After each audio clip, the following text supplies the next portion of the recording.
There we go. Good evening and welcome to the January 20th Naperville City Council meeting, the first meeting of 2026. Roll call. Worley.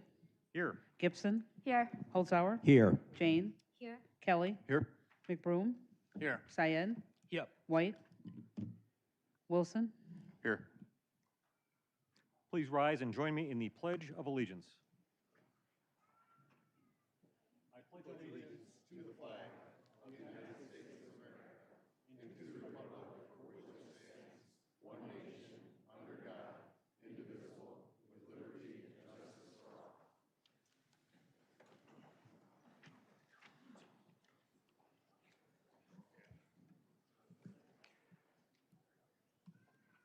Our first item on the agenda is public forum.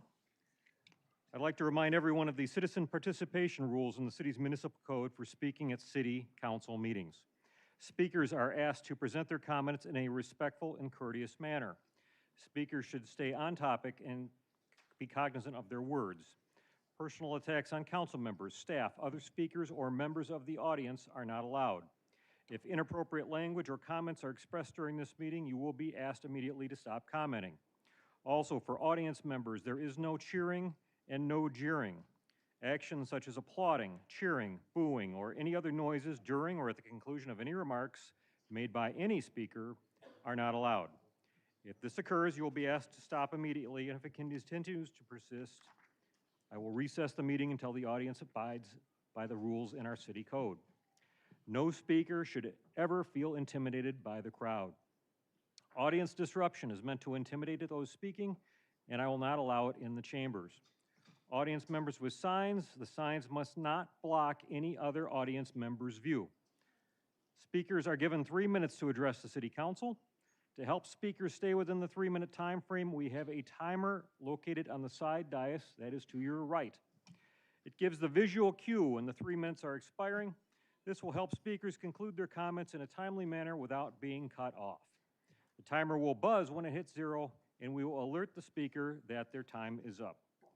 If a speaker's name is called and they are not in the room, we will move on to the next speaker and we will not go back. Speakers are encouraged to remain in council chambers until the conclusion of public forum in the event council members want to ask follow-up questions. And because we do have a couple sections of the agenda tonight where there are a lot of speakers, we're going to reserve this front row here where the ropes are for those speakers as they're being called. Mrs. Schott's going to be calling the speakers in groups, and when those groups are called, I need you to come down, be in the front row, so when your name is called, you can go immediately to the podium. Mrs. Schatz? In Please public call. forum, we have 2 written comments that were posted to the website, and we have 4 speakers. The first 2 speakers are Tim Ferrito and Jim Fuller.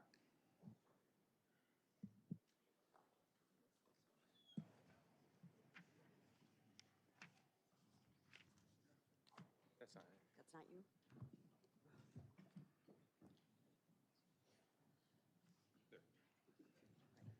Thank you. Speak right into the mic. Okay. Good evening. My name is Tim Ferrito, and I'm a Naperville resident. I am here to introduce Affordable Naperville, an independent and growing group of Naperville citizens concerned about the rising costs of living in our city. Our current focus is the IMEA contract extension, which you will be voting on soon. A decision that could have significant cost ramifications for residents and businesses, and something this council will be remembered for. Our approach is grounded in economics. We don't have any hidden agendas. We don't ignore environmental issues, but we look at them in perspective relative to cost. Contrary to claims on social media, Affordable Naperville is self-funded, independent, and has no ties to IMEA. Our members bring energy experience, and we have conducted extensive research to inform our recommendation. Based on that work, and as outlined on the newsletters we have sent you, we support signing the IMEA contract extension. We also advocated for protections for residential electricity rates, which are now included in the proposed legal agreement between the City of Naperville and CARES. Looking ahead, we plan to expand our work to other cost areas, including property tax, to ensure Naperville remains affordable for all residents. With that said, I'd like to discuss the transparency issue with the MDR RFP results.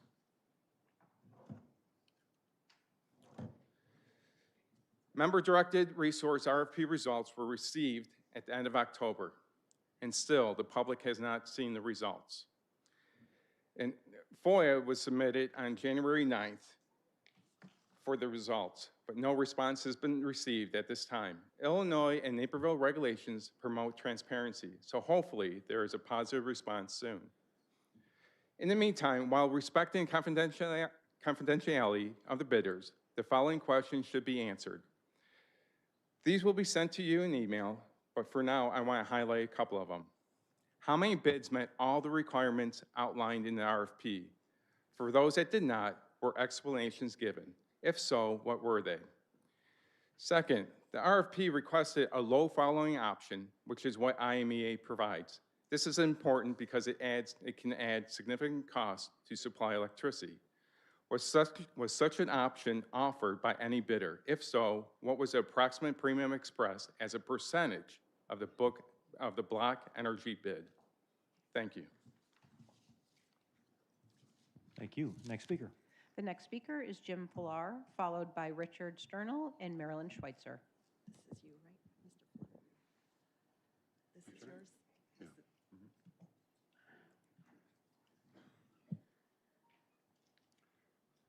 Good evening. My name is Jim Flar, and I'm a member of the Public Utility Advisory Board.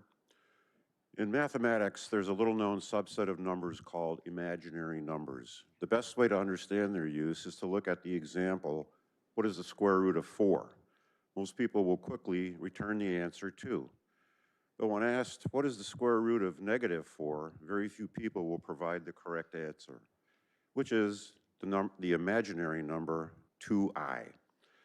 In the world of carbon emissions accounting, it's probably a little strong to use the word imaginary because it's a billion-dollar industry and a very profitable to some. Case in point, Naperville paid $20,000 to perform a greenhouse gas inventory last year. I'm not sure of its use, but we have it just in case. The global standard for measuring such things is the Greenhouse Gas Protocol. Without getting into the weeds, there are 2 methods of calculating the protocol's Scope 2 carbon emissions, location-based and market-based. I'm going to rename these real-life-based and paper-based because those are better descriptors. Naperville's real-life emissions are based on 3 factors. Where was the power generated? What generated that we used? How much did we use? And what were the emissions from those plants? Fortunately, Naperville is surrounded by nuclear power plants, 11 to be precise. These plants provide 50% of Illinois' total electricity. Nuclear-generated electricity has 0 carbon emissions. Also surrounding us are many natural gas power plants that reliably start up when needed. Natural gas is a clean-burning fuel. I can't vouch for the accuracy of this map, but you get the point. What is not surrounding Naperville are coal plants, and it is safe to say that when you plug your toaster in the morning, not a single electron travels from Prairie State or Trimble County to your home. Naperville's real-life carbon emissions are very low. In fact, a routine report issued by ComEd and distributed to the PUAB quarterly confirms this. That's the real world. Now let's switch over to the paper emissions world that some people live in. This is where you'll hear the familiar Naperville burns 80% coal, or Naperville emits XYZ tons of CO2 because of the coal plants. No, it doesn't. Before you were voted in today, and long after you leave office, Naperville is a low carbon emitting community because of something you have no control over, location. A decision to leave IMEA will impact how we look on paper and will make some people feel good. But is making Naperville look better on paper worth the huge cost burden you will impose on Naperville's families and businesses? That's real damage to real people. Make the compassionate decision, keep our electricity affordable. Thank you. Thank you. Next speaker. The next speaker is Richard Sternal, followed by Marilyn Schweitzer.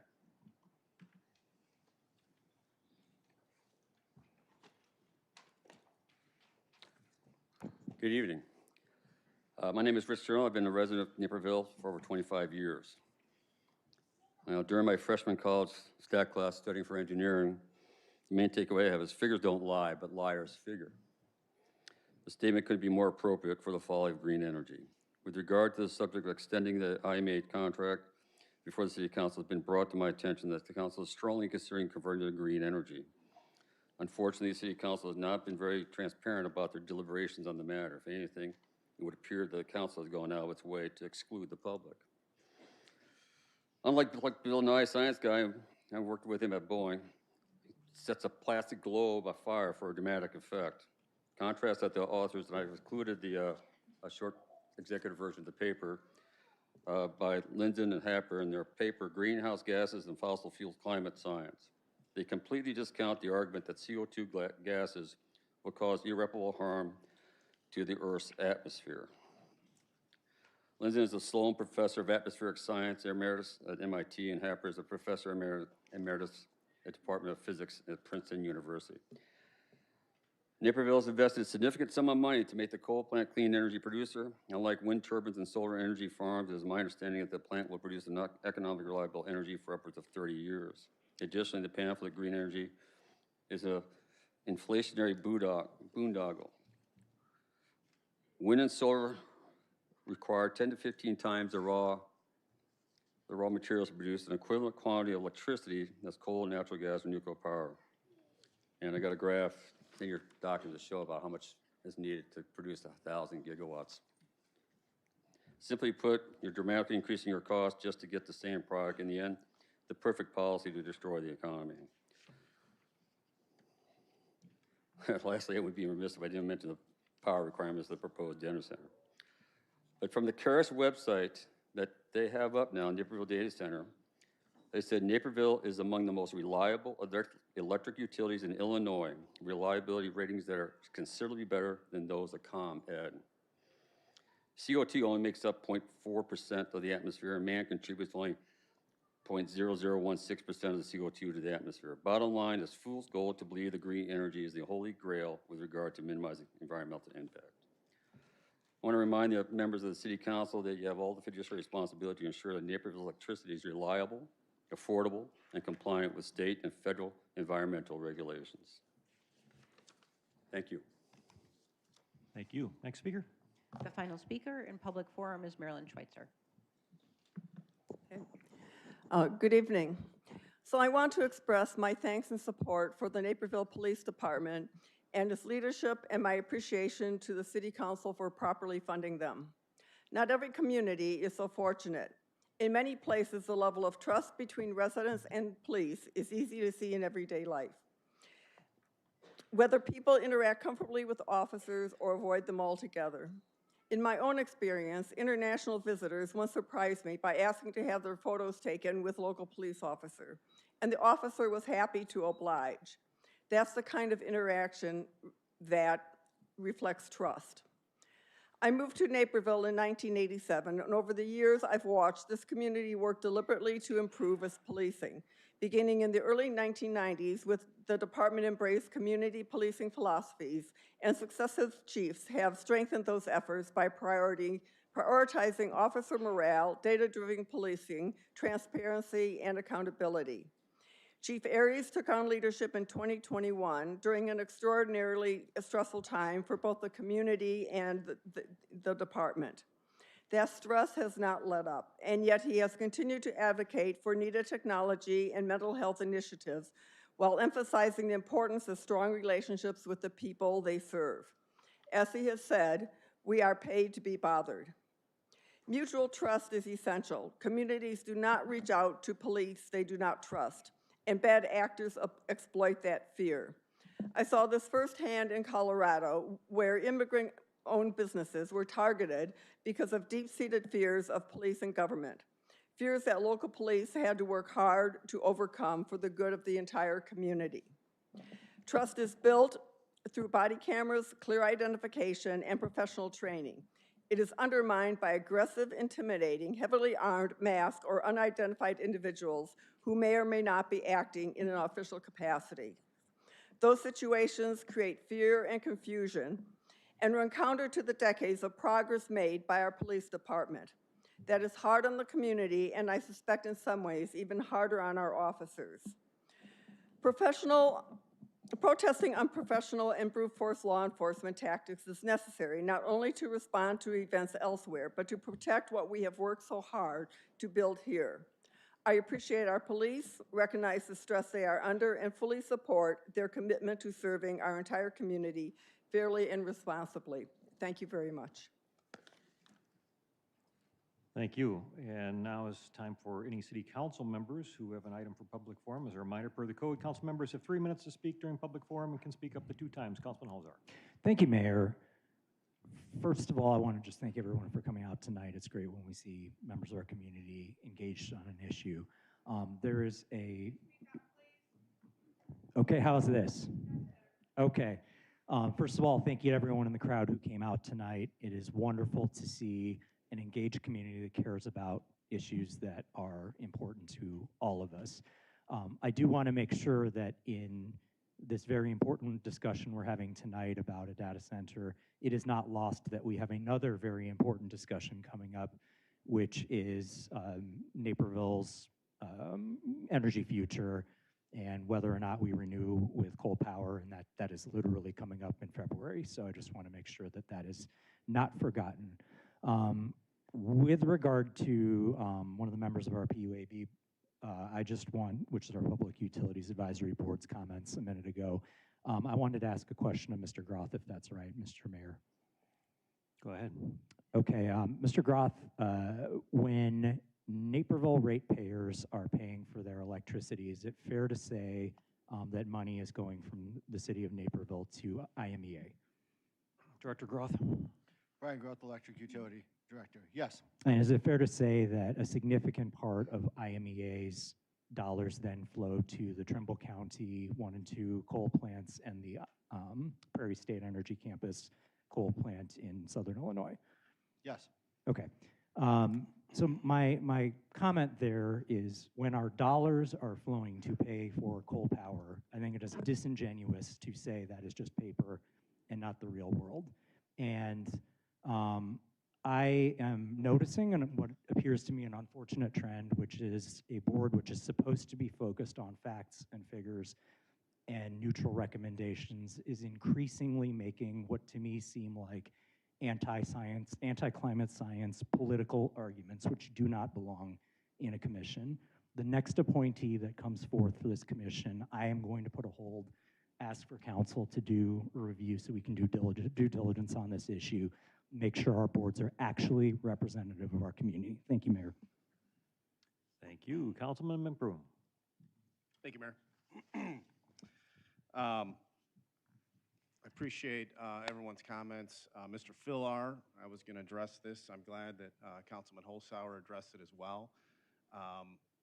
Director Groth, is it fair to say that we don't in Naperville consume any more coal than any of our neighbors? Director. Brian Groth, Electric Utility Director. I would say that, excuse me, that we receive the PJM mix on an hour-by-hour basis. Which is about a 15% coal. That sounds about right. Mostly nuclear, mostly gas. That sounds about right. So I think the significance of what Mr. Fillar's testimony was is, you know, we can debate and we can ask a series of questions and we can say, where does our money go? Because that's really what we're talking about. It's not the electrons that are coming into our house. It's certain people don't like where our money is going. When you understand how the grid works, when you get your arms around that, the significance of that is you realize that whether we're a part of IMEA or not, those coal plants will continue to sell that energy into the market. So I think that's what Mr. Fillar, in a very scientific way, was trying to explain, is there's the physical and the financial. So people need to understand that. So when they hear that Naperville gets 80% of their power from coal, it's factually untrue. It's literally untrue. That slogan needs to stop. It's misleading. It's meant to drive emotion, and I just think it needs to stop. It's a fact. We do not consume 80% coal. We consume the same market energy that everyone else does. Those coal plants that we have ownership interest in are financial hedges, period. We leave IMEA, they're still a financial hedge, and they still sell that energy into the market. Now, the next thing is the MDR that Mr. Fredo talked about. I do have a problem with the fact that the public hasn't seen those results. I understand that the energy companies want them to be confidential, but there's got to be a way that we get this information out to people in some way. We don't have to name the companies, but a big driver of this discussion was that renewal with IMEA was going to allow us to exercise a member-directed resource that would allow us to increase our clean energy consumption. Or same thing, send clean energy to the grid, right? Just like the coal transaction. They're all paper financial transactions. What we found out is prices on that clean energy. And I think people need to see that. We also got a bid from an energy company that just offering us block energy, the same energy that we buy now. That would be a really good proxy to find out this idea of going to market and what it would cost. So I'm going to be talking to staff. We need to get that information out for transparency. It's a big deal, and I think we need to have a discussion of how to do that without, I know the company said that we couldn't name. So we don't have to talk about it tonight, but I will be pushing for that. Thank you. Councilman Wilson. Thank you, Mayor. Just to, I guess, sort of add on to that point, a similar figure had been pushed around to show how much more coal costs than quote-unquote clean energy, depending on what source you're talking about. And we can go back to when the presentation was here from NEST to council, where I specifically pointed out that their citation they were referring to was pointing to new coal being built, which we're obviously not using. The correct figure of consuming that is 30 to 35 per megawatt. So just again, dispelling numbers that continuously get posted around that are not true. As to the makeup of that PUAB board meeting, I'm the liaison. I've sat through these presentations where we've consistently talked about IMEA, options, consultants who have come in and spoken to us. I mean, quite frankly, most of the folks that make up that board, if not all, have an incredible background in the energy market and understanding what the dynamics are there. So, I mean, to be frank, it's somewhat surprising to hear comments quasi-discrediting the PUAB board members. Thank you. Councilman Syed. Thank you, Mayor. Happy New Year. And I'm so excited to see our Naperville residents engage, committed, civically, and well educated about the different agendas we have. And today's agenda is about data center, yes. And I see a lot of familiar faces from Naperville residents. And thank you so much for coming out and being part of this engagement, being part of the decision, sharing your thoughts, sharing your consensus, issues, and other things, So we are here to listen to all the community members and everybody. So thank you once again. And I see it's a full house today, and we are looking forward to engaging with everybody. Thank you. Thank you. Councilman White. And thank you, Mayor. Just a question for our Public Works. I was just at an event over MLK Day, and there was some discussion about some of the students who are catching the buses and so on. Some may even have some disabilities. with the weather being like it is right now, I don't- how are we doing as far as ensuring that those particular corners where the buses have to pull up to are accommodating for the kids to get onto the buses without being injured? Director Randolph, this is your first real question.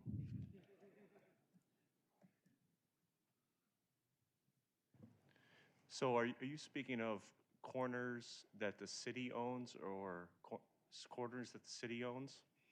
Yes. Okay, so if it's a residential neighborhood, typically we do not maintain those sidewalks.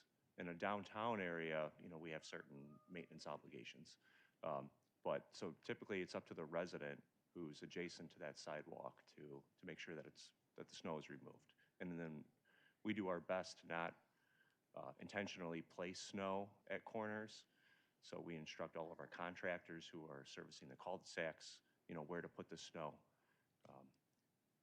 Does that answer your question? Yeah, mostly, and I guess it would also apply to anyone taking public transportation on the major roads. I get what you're saying about the small neighborhoods, but I do recall residents, and I really haven't heard a lot of it this year, but I did hear it a little bit, like I said. But with at those major roads, ensuring that if someone has a wheelchair or something along those lines, they can access the public transportation without having to go through ice and all that other stuff. So have you had any feedback on that particular issue at all? No, I have not. All right. Thank you, Mayor. All right, so towards the end of the year and after the beginning of the year, council as well as my office received a lot of inquiries from residents who were having difficulties with the new utility billing system. The city upgraded to a new utility system due to a vendor issue. And some enrollments went very smooth, some not so smooth. And I would like to ask Director Munch to address an update as to where we are and where we are going with the conversion. Director Munch? Thank you, Mr. Mayor. Appreciate the opportunity to give the community a quick introduction to our new utility billing e-bill portal. This portal, it's now live.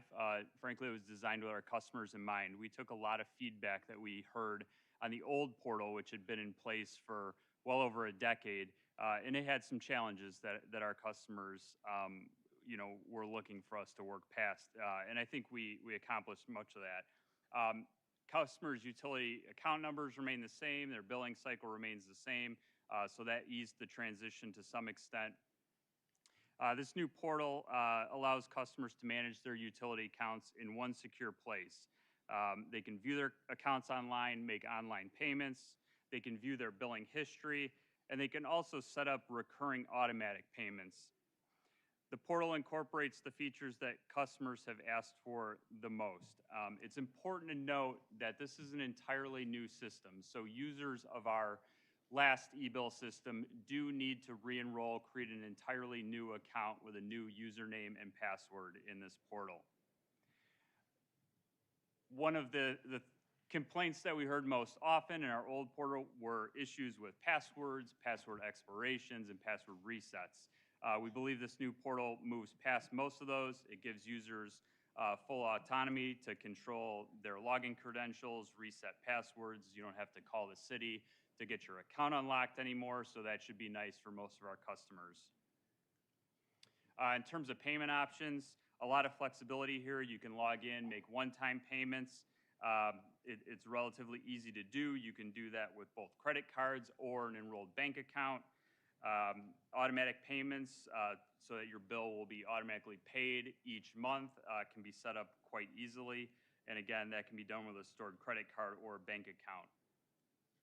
This is maybe the most important slide I want to touch on because I think this is where most of our customers have seen challenges over the past couple weeks. So there was kind of a nuance in the timing of when you enrolled in the new system against when your current utility bill was posted. So if you enrolled in the system and set up automatic payments after your utility bill had been posted, your auto pay will start with your next utility bill. So if you have a bill hanging out there, it does require you to go in and make a manual payment against that pre-existing bill. Users get a visual confirmation. You see this yellow dialog box on the screen here. That is your visual confirmation that you have an automatic payment scheduled, the amount, the date it will transact. And so if you see that, your next payment will happen automatically. If you don't see that, I would encourage you to log into your account and make a manual payment of your existing utility bill. Some other things that customers will see that I think they'll appreciate. Customers will now be able to view 13 months of bills in the system. Previously, that was 6. That was important for a lot of customers and businesses who want to see a full year of billing history, particularly at the end of the year. All customers now see our updated digital bill format, which was rolled out to our mail bill customers back in 2024. Additionally, a PDF copy of your bill is now included and attached to your email notification that you receive when you have a new utility bill. That PDF also includes a copy of the Naperville Connected newsletter. So those bills will be delivered to your email each month, and you'll see them in your email without actually logging in. In closing, we understand there's been some challenges. We encourage customers that are having any difficulties to reach out to the Finance Department customer service team, and we'll help you work through that. But generally speaking, most customers have had a good experience thus far. I looked at the statistics today. We have re-enrolled over 28,000 e-bill customers. That's about 81% of the existing users in the old system, and that's in our first month. So good uptake on the new portal. Again, understand there's some challenges and some nuances with the timing of enrollment. We're working through those, and those challenges have been slightly different for different customers. So if people are looking for communication, that communication has, by and large, been direct communication to customers that have been impacted through email. So keep an eye on your email. And again, if you have any questions or challenges that you're experiencing, feel free to reach out to our team and we'll help you through that. Thanks, Director. Any other public forum speakers? On item H, we have a motion to use the omnibus method to approve the consent agenda. Councilman White. Mayor, I move to use the omnibus method to approve the consent agenda. Councilman Kelly. Second, Kelly. Motion a second to approve the omnibus method to approve the consent agenda. All those in favor say aye. Aye. Opposed? Motion passes 9-0. Councilman White may have a motion to approve the consent agenda. Mayor, I move to approve the consent agenda. Councilman Kelly. Second, Kelly. We have a motion and a second. Mrs. Schatz, please read the consent agenda. There is one written comment on I-17 that was posted to the website. Approval of the December cash disbursements for a total of $44,245,616.87. Approval of the regular City Council meeting minutes of December 16th, 2025. Approval of the City Council meeting schedule for February, March, and April 2026. Receiving the year-to-date budget report through December 31st, 2025. Approving an appointment to the Historic Preservation Commission. Adopting the resolution removing a building review board member due to not meeting attendance requirements per section 2-1-4 of the municipal code. Approval of the award of the single source procurement for chassis replacement and bucket truck body remount to Alltech Industries for $122,808.99. Approval of the award of the cooperative procurement for uniform and hazard protective clothing rental program to Cintas Corporation for an amount not to exceed $257,670 for a 2-year term. Approval of the award of the bid for Southeast Waterworks generator replacement to Pro Temp of Illinois for an amount not to exceed $320,500 plus a 5% contingency. Approval of the award of the bid for North Elevated Water Tank Rehabilitation Project to ERA Valdavia Contractors for an amount not to exceed $999,077 plus a 3% contingency. Approval of the award of option year number 2 to the contract for civil and ductwork to Mead Electric Company for the amount not to exceed $400,713.08. Approval of the award of option year number 2 to the contract for fuel site and storage tank inspections and repairs to Crown Industries for an amount not to exceed $225,000. Approval of the award of change order number 2 to the contract for South 40 Environmental Consultant Services to Gold Wave Incorporated for an amount not to exceed $151,180.31 for an additional 42-month term. Approval of the award of change order number 2 to the contract for downtown Washington Street Bridge Improvements Phase 3 Consultant Services to Civil Tech Engineering for an amount not to exceed $247,430. Approval of the intergovernmental agreements for sharing public safety radio talk groups between the City of Naperville and Will County and the Western Will County Communication Center. Approval of the 2026 special events calendar and designating the calendar as closed. Accepting the record of emergency procurement for Ogden Avenue and Washington Street water main improvements, right-of-way winterization to Builders Asphalt LLC for an amount not to exceed $450,000. Accepting the public underground improvements at Iron Gate Motor Condos Phase 2B and authorizing the city clerk to reduce the corresponding public improvement surety. Passing the ordinance approving a conditional use for an amusement establishment in the B2 zoning district and a zoning variance to reduce the amount of required off-street parking at 1911 Glacier Park Avenue, Unit 103. Passing the ordinance granting the requested entitlements to add a drive-through to the BP at 1532 North Aurora Road. Waiving the first reading and passing the ordinance amending Section 3-3-3 and 3-3-11 of the Naperville Municipal Code by adding a definition of artisanal tequila, allowing the sale of artisanal tequila at Class S1 specialty food and liquor shop, and lowering the cap on late-night permits to 21. Adopting the resolution authorizing the Third Amendment to the intergovernmental agreement between Naperville and Warrenville for wastewater utility services. Adopting the resolution of official intent for reimbursement of capital projects, and adopting the resolution authorizing the city manager to execute the 2026 PACE Paratransit Local Share Agreement for the operation of the Ride DuPage program. We have a motion and a second to approve the consent agenda. Roll call. Worley. Yes. Gibson. Aye. Holzhauer. Aye. Jane. Aye. Kelly. Aye. McBroom. Aye. Syed. Aye. White. Aye. Wilson. Aye. Motion passes 9-0. J1. Item J1 is conducting the public hearing for the Dormant Special Service Area number 37 for Northwoods of Naperville and directing staff to prepare an ordinance establishing Special Service Area number 37. Public hearing for Dormant Special Service Area 37 is now open. Anyone who wishes to speak may come forward. Seeing no one coming forward, Councilman White, may I have a motion to close the public hearing. Mayor, I move to close the public hearing. Councilman Kelly? Second Kelly. All those in favor saying aye. Opposed? Public hearing is now closed. This item will return to the next city council meeting in February. Councilman White, I'd entertain a motion to move agenda items M1 through M6 next. Mayor, I move to advance agenda items M1 through M6 ahead of agenda item L1. Councilman Kelly? Second Kelly. All those in favor sign aye. Opposed? Motion carries. We'll now proceed. Councilman White, M1. Mayor, I move to approve the award of bid 25-196, South Operations Center Generator Replacement to Omega Electric DBA Temperature Service Company Incorporated for an amount not to exceed $1,599,000 plus a 3% contingency. Councilman Kelly? Second Kelly. Motion and second on M1. Roll call. Gibson. Aye. Holzhauer. Aye. Jane. Aye. Kelly. Aye. McBroom. Aye. Syed. Aye. White. Aye. Wilson. Aye. Worley. Yes. Councilman White, M2. Mayor, I move to approve the award of bid 25-244 Northwest Waterworks Improvements Phase 3 to Dami Mechanical Industries Incorporated for an amount not to exceed $2,047,597 plus a 3% contingency and for a 14-month term. Councilman Kelly? Second Kelly. We have a motion and a second on M2. Roll call. Holzhauer. Aye. Jane. Aye. Kelly. Aye. McBroom.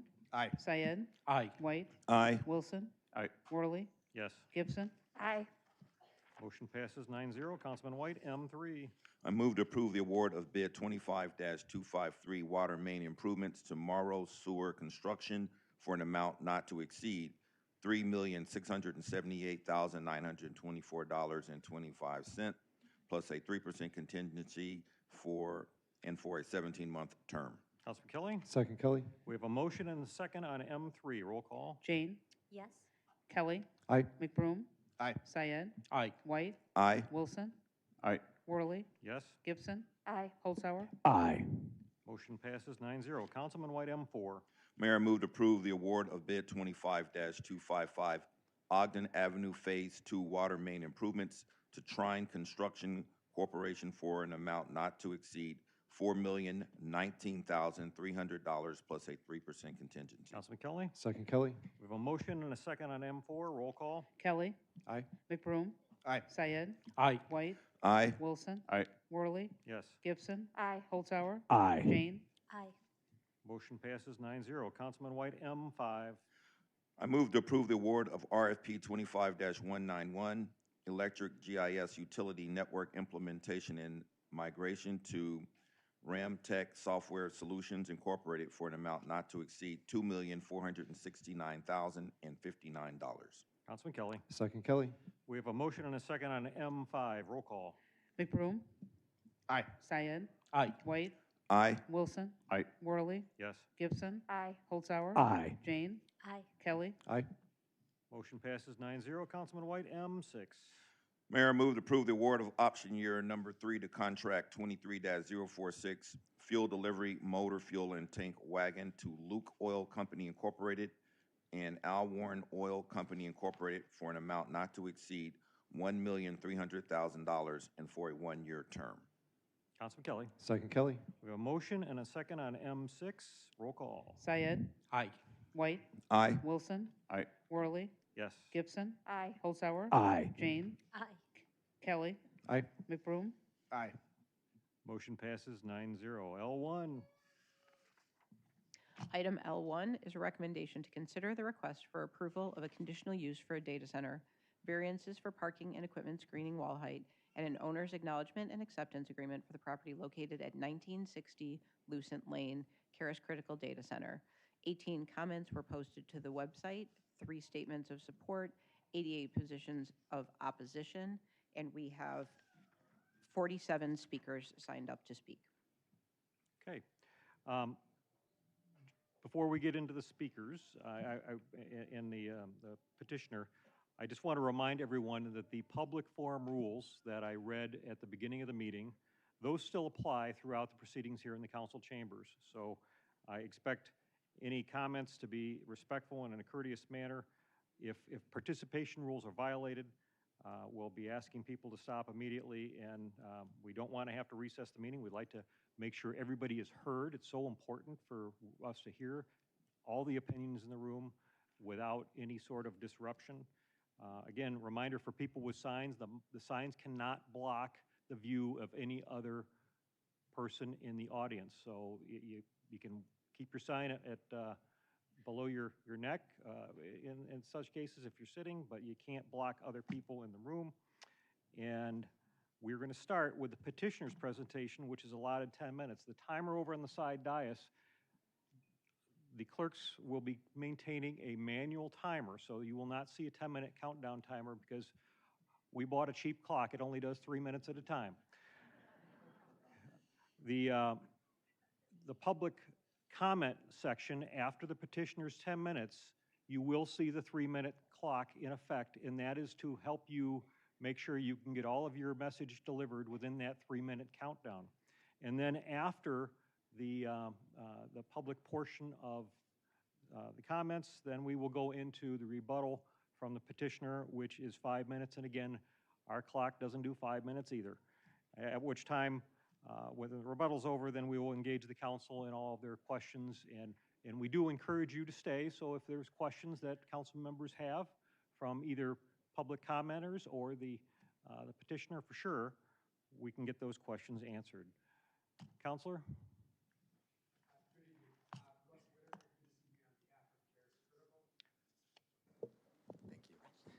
Thank you. Thanks for having us this evening. The project before you tonight has been a long journey. We submitted to the city in April, or approximately 9 months ago. We spent 13 hours at Planning and Zoning Commission over the course of 4 hearings. Public interest has been intense. Social media has been particularly brutal, where the flood of information has made it challenging to separate fact from fear. I've heard both residents and council members struggle to discern truth amid competing claims. On a personal note, this is the first case in 15 years where I've had concern about safety due to communication from project opponents. Thank the Naperville Police Department for being with us throughout the planning and zoning hearing process. Through this turbulence, we've continued to work to refine the project based on site-specific considerations. The project before you this evening is representative of how data centers can responsibly be built and operated. As we begin the next stage of conversations with City Council this evening, We commit to continue working with the community to fine-tune this project specifically for Naperville. Tonight, I want to highlight a few key changes to the project, and in particular, changes associated with the OEA that was only published in the last 4 business days. We started with 2 buildings, 72 megawatt IT load. Through the PZC hearing process, we reduced scale to a single 36 megawatt IT load building and introduced a stewardship pledge, which included broad-ranging commitments and intended to address what we perceived as legitimate resident concerns. In reducing scale by 50%, we increased setbacks to the nearest neighbor commons resident to approximately 1,000 feet, yet maintain logical transitions to the plan, such as a 9-foot berm along Weatherby Lane and voluntary landscape buffering. Context is critically important. Homes in Napier Commons were built and sold in the shadow of a sprawling Nokia campus. At the time, the property before you this evening was improved with a long vacant 5-story, 600,000 square foot office buildings supported by 2 multi-story parking garages. While those improvements have since been demolished, that was the unique urban framework within Napier Commons, within which Napier Commons was proposed and approved by this council. As the attorney for the developer of Napier Commons, proximity to Nokia was a primary component of how we developed Napier Commons. Buyers in Napier Commons all signed disclosures acknowledging the unique urban framework and potential impacts associated with the adjacent ORI zoning. Today, the Nokia campus is a 5-story, 1.1 million square foot advanced research and development facility. Let's not forget this is an active campus. In fact, Nokia is one of the city's largest employers with approximately 1,000 employees on site. Serving that Nokia campus is cooling equipment that is located 160 feet from Napier Commons and generators that are 259 feet from Napier Commons.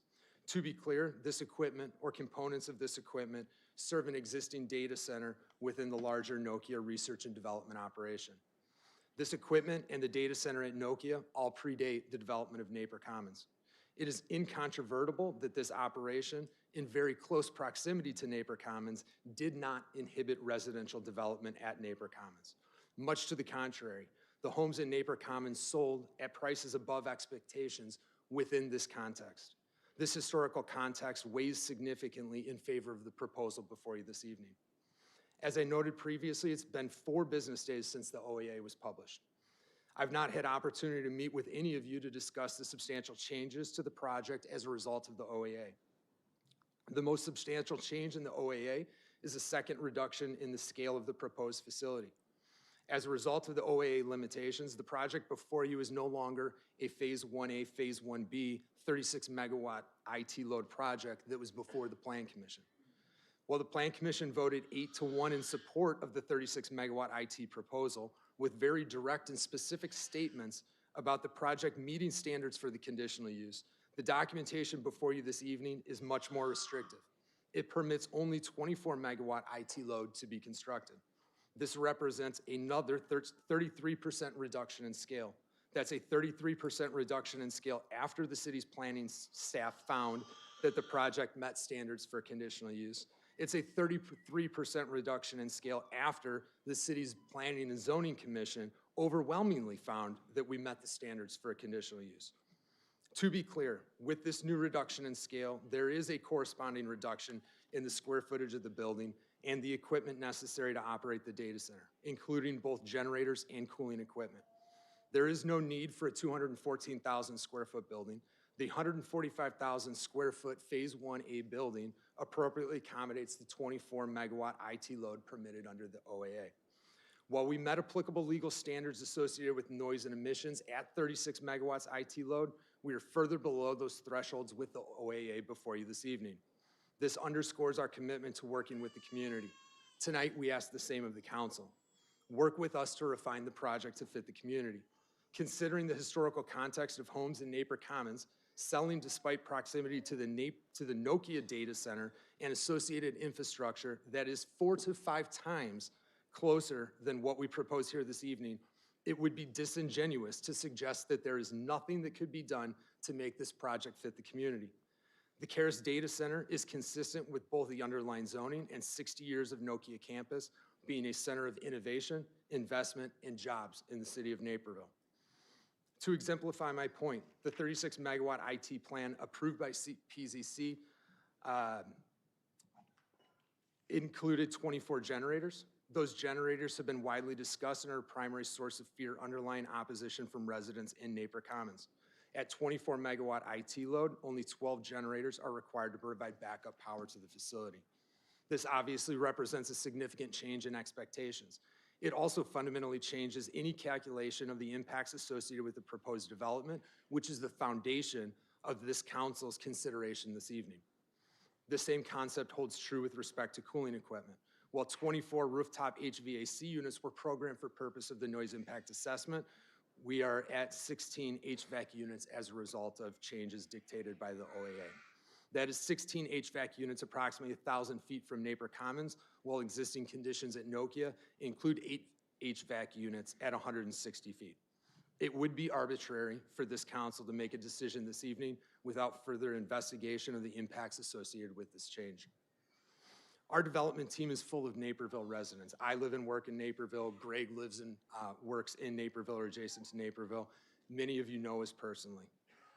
At PZC, we presented testimony on permitting metrics associated with the operation of our diesel generators under the Clean Air Act. Our expert testified that no federal Clean Air Act was required. He explained that Illinois Environmental Protection Agency will ultimately issue a minor source permit. However, that given the minor amount of emissions that no modeling of emissions would be required. Coming out of PZC, Greg and I made a determination that we wanted to take that step irregardless. While the report has not issued, we've engaged environmental engineers to perform air dispersion modeling associated with the operation of the generator units. One of the reasons it isn't available today is the change that's occurred in just the last couple of days with the modification from 36 megawatts to 24 megawatts IT load.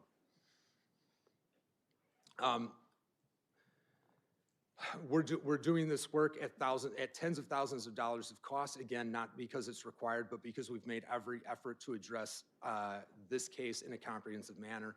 Our goal is to rise above feeder politics and the extraordinary conjecture in social media to present the City Council with scientific evidence.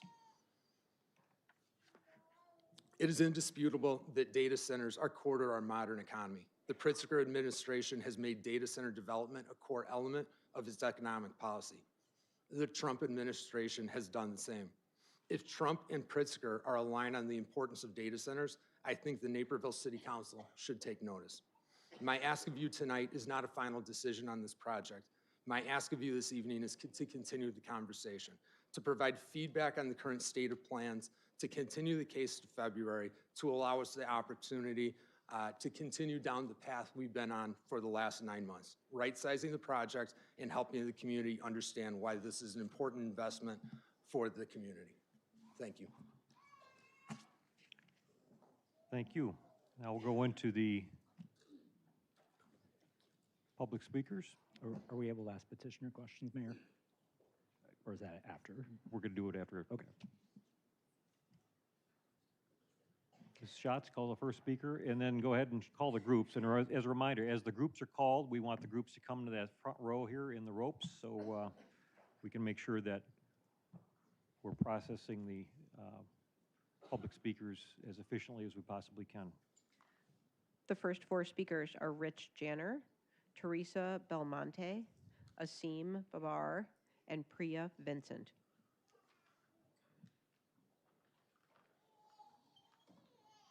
Mr. Janner?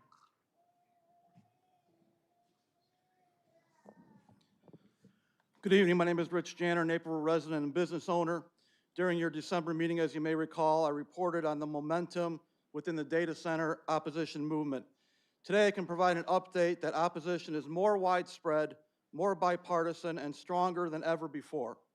Over 5,400 verified signatures are now on an opposition petition, a 29% jump in just 1 month's time. A sincere thank you to Mayor Worley and all council members for engaging with residents on this issue. There have been countless meetings at City Hall, in resident homes, and in your offices. According to one council member, you have received a, quote, unprecedented amount of opposition correspondence. Given this and hours of testimony and presentations during the Planning and Zoning Commission hearings already on the record, residents would like to see a no vote on this, and we'd like to see closure tonight. Kicking the can to next month doesn't seem to be in anyone's best interest.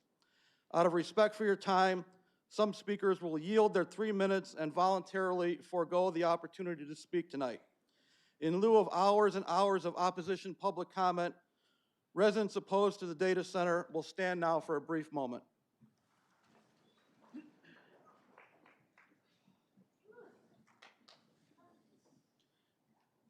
Thank you. We know there has been legal maneuvering at the 11th hour, presumably to sow doubt on a potential no vote here tonight. Lawsuits against this body are lawsuits against all of us, and I can assure you that if any entity threatens legal action, residents in this room will have your back. Mr. Mayor and City Council, you have clearly done your research and due diligence.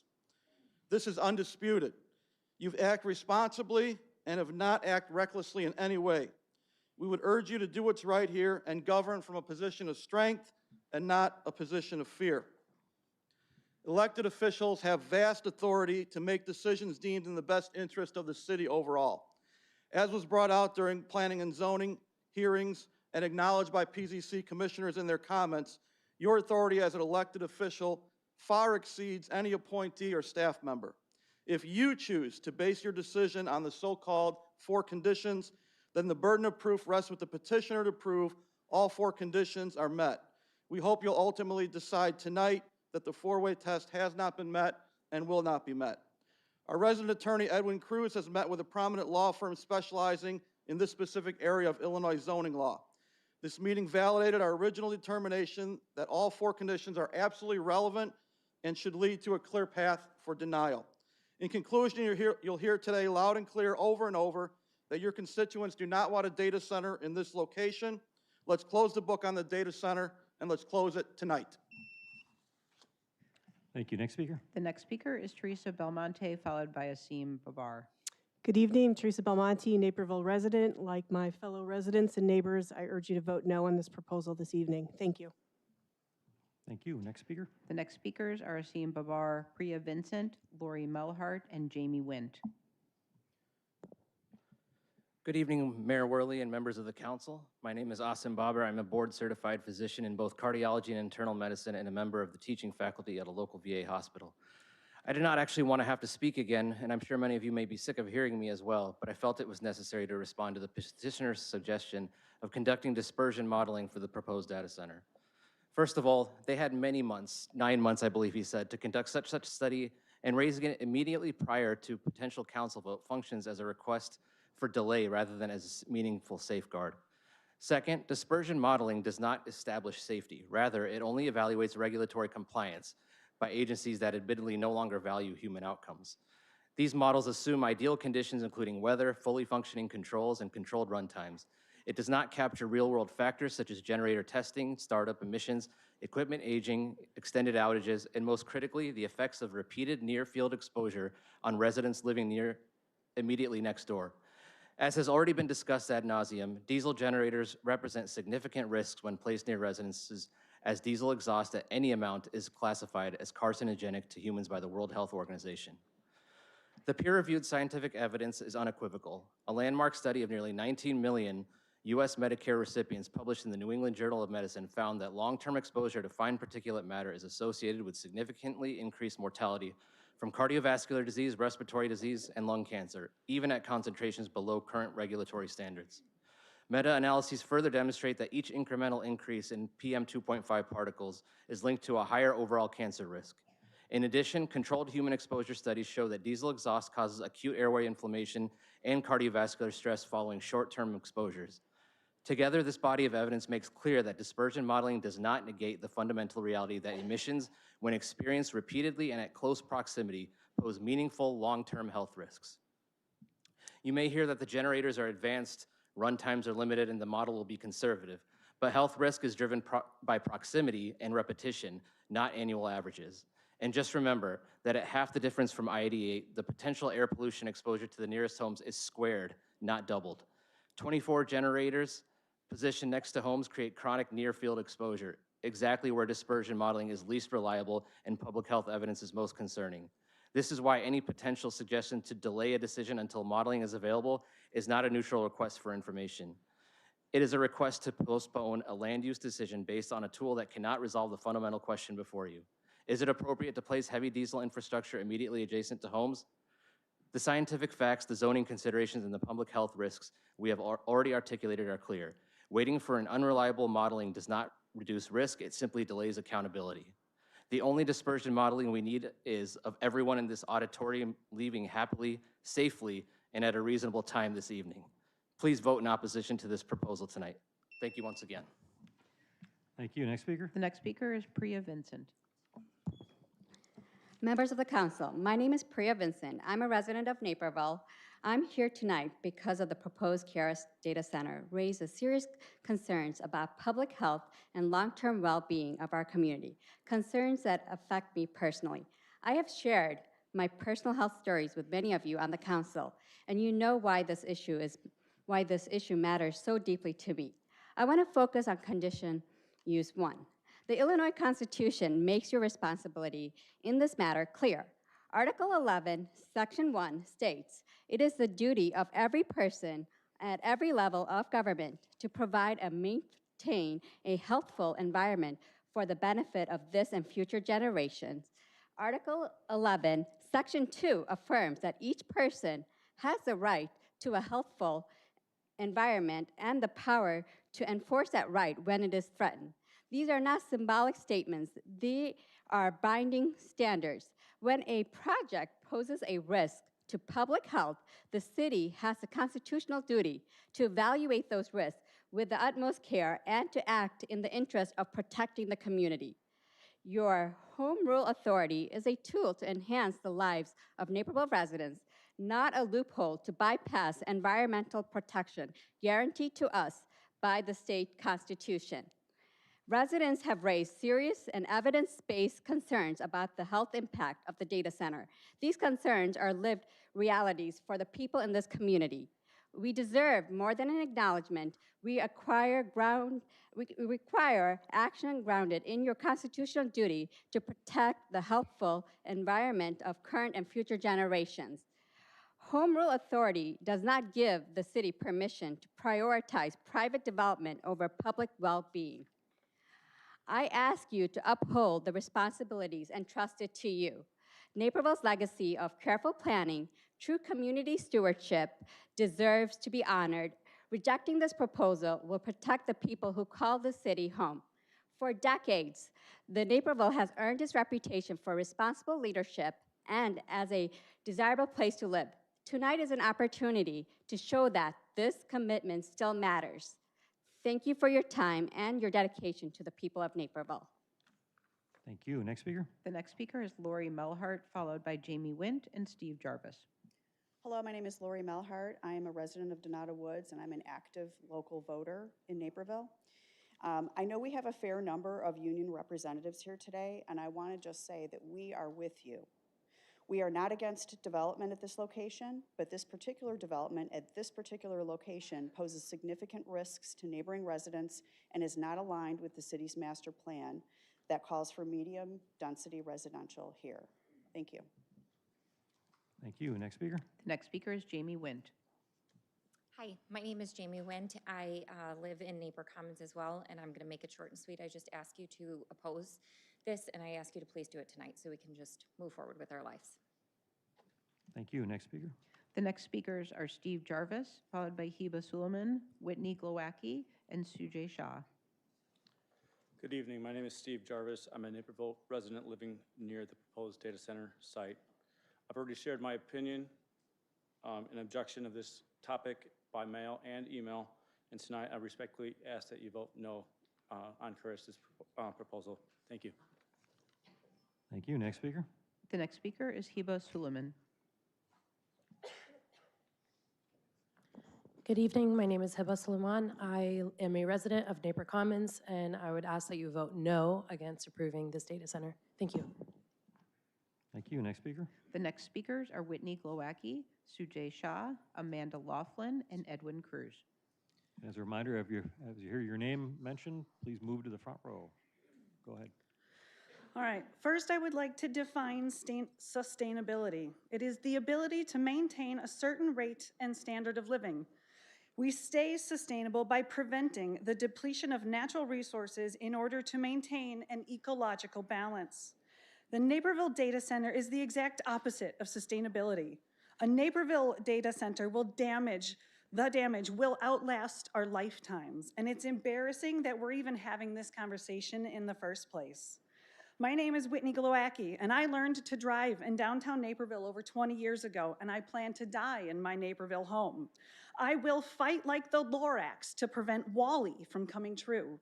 A data center will make WALL-E happen faster.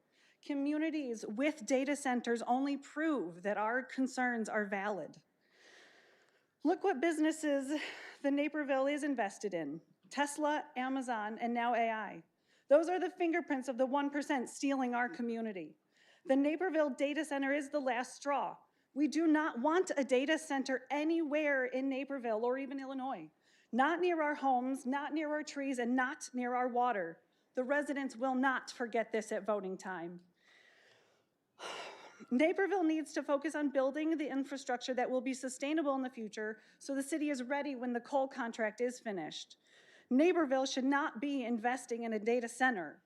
I have not heard one positive fact about building a data center anywhere. And if Naperville has a data center associated with its name, that is a slap in the face to every resident that believed our community was rising above and being a leader for the future.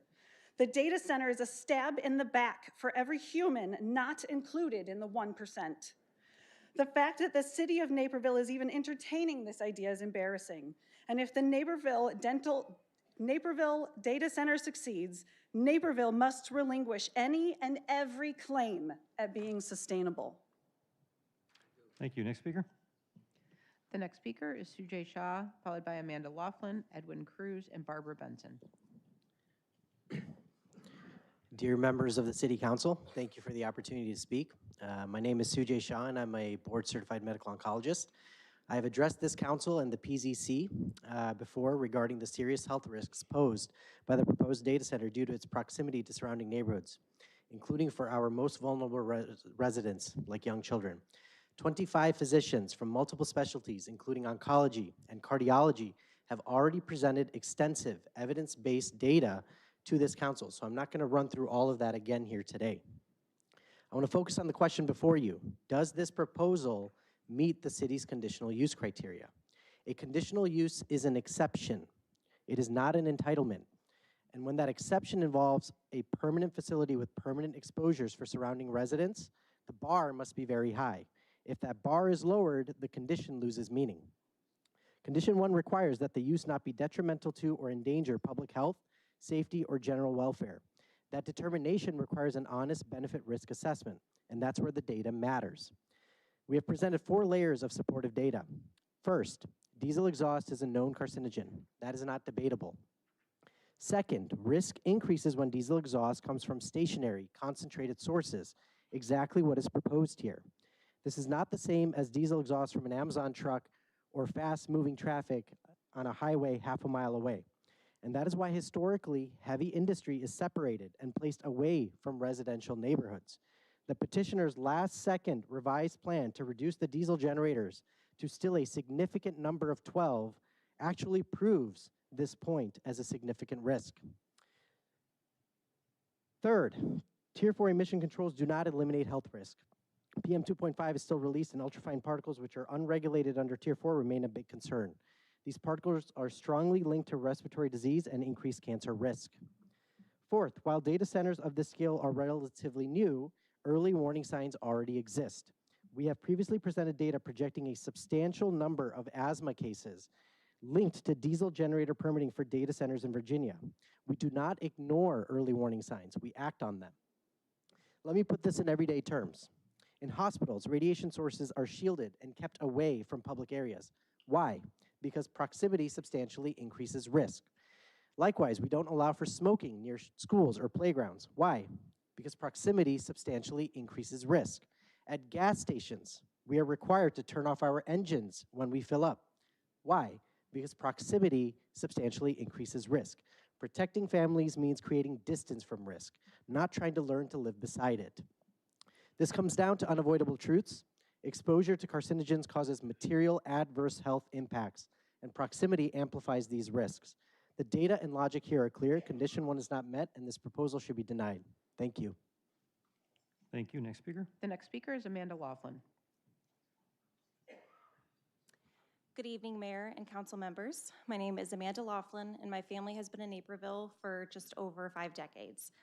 I spent the back half of my childhood here. I went to North Central College, and I've now started my own family here in Naperville.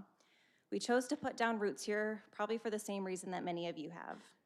Putting an industrial facility within walking distance of homes and playgrounds damages Naperville's reputation as a family-friendly city. Mayor Worley, you told myself and a number of other residents that the council will be making a decision tonight based upon all 4 standards of conditional use in the Naperville Municipal Code. The second condition, 2.2, addresses use and enjoyment of other property in the immediate area and the impairment of property values within the neighborhood. I served as the top sales representative for both DJK Custom Homes and MI Homes, 2 prominent builders in Naperville. And in my experience, I've seen firsthand how increased supply and lower demand has impacted home values in a very significant way. One of our close friends in the neighborhood sold their home immediately after the PZC decision. Another is for sale currently, and many are preparing their homes right now based on this decision tonight. Did Karis provide any factual data from comparable markets that shows property values will have no significant downfall? No. They have not met and will not meet the burden of proof related to the second condition. So now residents are in a precarious position. Do we sell our home at a loss, or do we expose our families and children to a public health risk? Napier Commons property values have risen so rapidly due to the high demand for the area and the low supply. But if suddenly there's a shift of a higher supply due to residents selling and a low demand due to a new toxic industrial neighbor, naturally property values will be damaged. As Rich said in his opening, we do sincerely appreciate the time and effort that you spent to deliberate this decision. We trust that you understand the importance of this decision tonight. Given our reputation, other communities are absolutely watching what happens and paying attention to Naperville, so your decision can have a significant and irreversible ripple effect across the Chicagoland area and likely statewide. The petitioner has not provided any evidence that the 4 conditions have been met, and they're trying to strong arm you to ignore your own code because they know it does not meet the requirements. Please stand with my family, your constituents, and know that residents do not want a data center here, and we never will. Decisions like this will impact the legacy of our city and your personal legacy as representatives and city leaders. Please do what you know is right and vote no tonight. Thank you. Thank you. Next speaker. The next speakers are Edwin Cruz, followed by Barbara Benson, Daniel Johnson, and Jen Banowitz.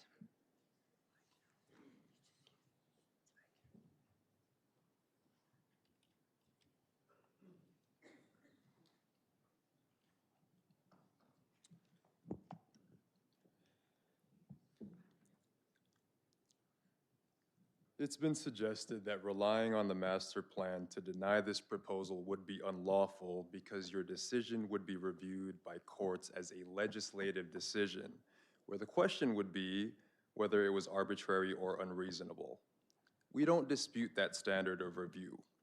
What we dispute is the idea that legislative review allows this council to ignore mandatory conditions under the city code.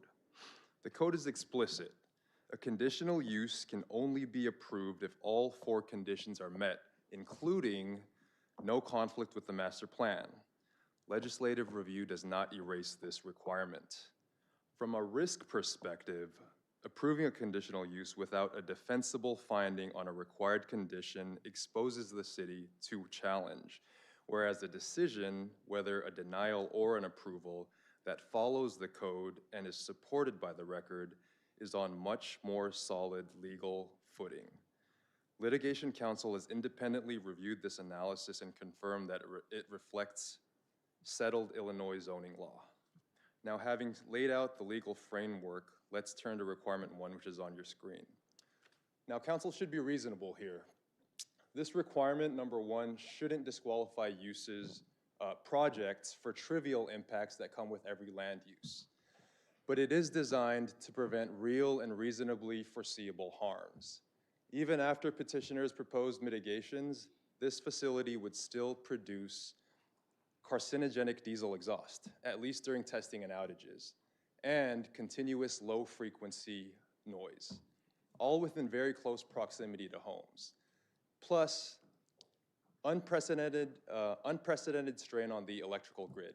These are critical detriments and dangers to public health, safety, and welfare, and they result in a failure to meet this first requirement. And notice how there's no qualifier here. Lawmakers could have written this requirement to say not significantly detrimental to or not seriously in danger, but they didn't. And that wasn't accidental. That reflects an intent to err on the side of caution and an understanding that conditional uses are exceptions, uses that don't automatically belong in a district and therefore require a higher level of protection for the public. And so the question before you on this first requirement isn't whether petitioner has mitigated impact or reduced the amount of generators by 12. The question is whether petitioner has eliminated all of the material detriments and dangers to public health, safety, and general welfare. The record here shows that even after mitigation, real risks will remain. And so under the standard that lawmakers intentionally crafted, requirement 1 is not satisfied.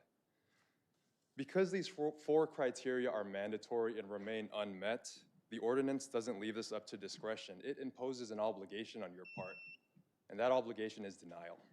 The speaker's time is up. Thank you. Next speaker. The next speakers are Barbara Benson, Daniel Johnson, Jen Banowitz, and Karen Butt. If you've heard your name called, please move to the front row.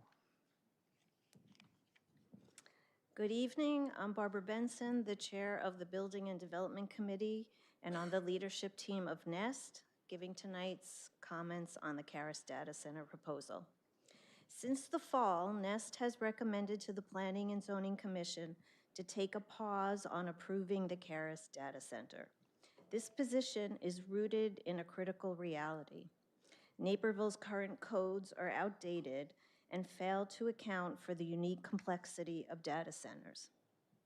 Furthermore, the proposed location is fundamentally inconsistent with the city's long-term vision as outlined in the 2022 Naperville Land Use Master Plan and does not meet the conditional use standards as outlined in Section 638 of the Municipal Code.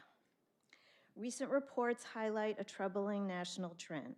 Data centers often strain local energy supplies and leave taxpayers to shoulder the resulting infrastructure costs, as well as complaints about noise pollution. This is not a theoretical concern. Regionally, the city of Aurora recently issued a moratorium on such developments to address mounting municipal issues. Even Elk Grove Village, which previously prioritized data center growth, has faced significant public backlash regarding noise pollution and excessive energy and water demands. While the community stewardship pledge by the petitioner tries to superficially address concerns, the city needs to codify regulations. In order to make informed decisions regarding this proposal or any future data center, NEST recommends that the city institute a moratorium on these developments. This pause would allow staff to modernize zoning codes and ordinances, ensuring that development progresses without harming residents, the environment, or the city's energy grid. Specifically, NEST urges the council to request that staff prioritize the following: codify reporting and enforcement, establish mandatory transparent reporting of water and energy usage. These regulations must include clear enforcement mechanisms to penalize noncompliance. Regulate backup power testing. Mandate strict schedules for generator and backup power testing to mitigate noise pollution and diesel emissions in adjacent residential areas. Implement differentiated zoning. Data centers are not monolithic. The city must establish distinct zoning categories based on scale and cooling methods. Small-scale server farms are different than hyperscale facilities. Thank you very much. Thank you. Next speaker. The next speaker is Daniel Johnson, followed by Jen Banowitz, Karen Butt, and Nadeem Mirza.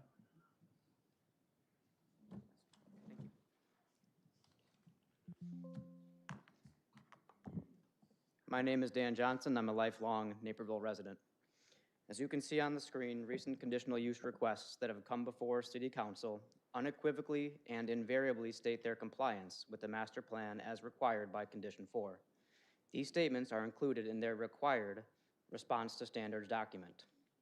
Even though the response to standards, which includes Condition 4, is required for every conditional use permit, it's been suggested that any reliance on the land use plan would be arbitrary and would subject the city to significant litigation risk. Adopting this position would deviate from the process that Council applied to all other conditional use permit applications. Further, the plan provides relevant direction to those seeking to develop land, those living adjacent to vacant sites, and city leaders responsible for making development approval decisions. The suggestion that any reliance on this is arbitrary is not convincing. Now, the suggestion that the rule doesn't apply conveniently serves the petitioner, since their response to standards concedes that the development does not adhere to the comprehensive master plan, by instead suggesting that the development is consistent with the I-88 corridor strategy. As you know, the comprehensive master plan is a defined term in the municipal code, whereas the I-88 corridor strategy is not.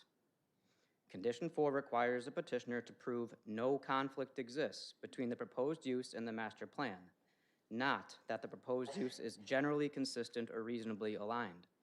The proposed development objectively conflicts with the comprehensive master plan, which designates the subject property as medium-density residential.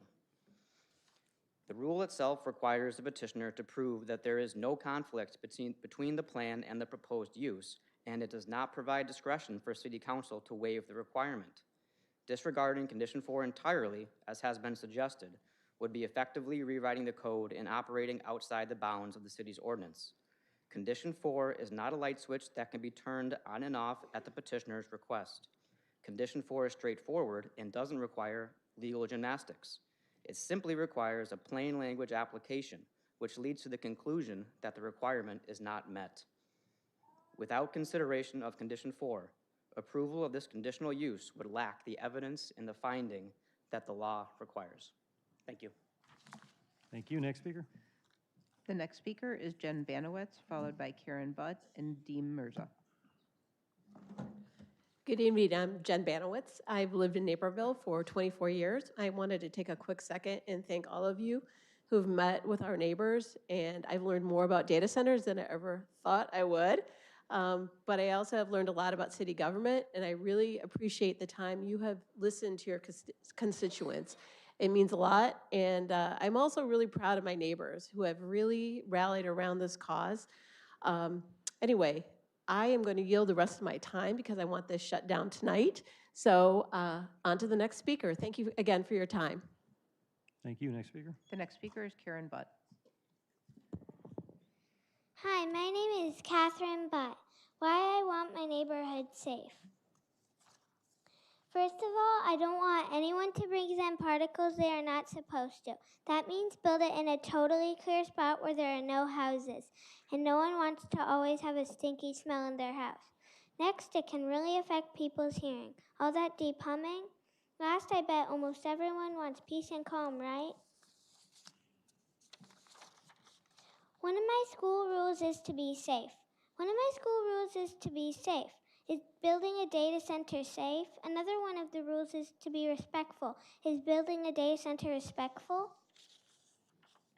I also think you can build it, but far, far away, at least 100 miles away.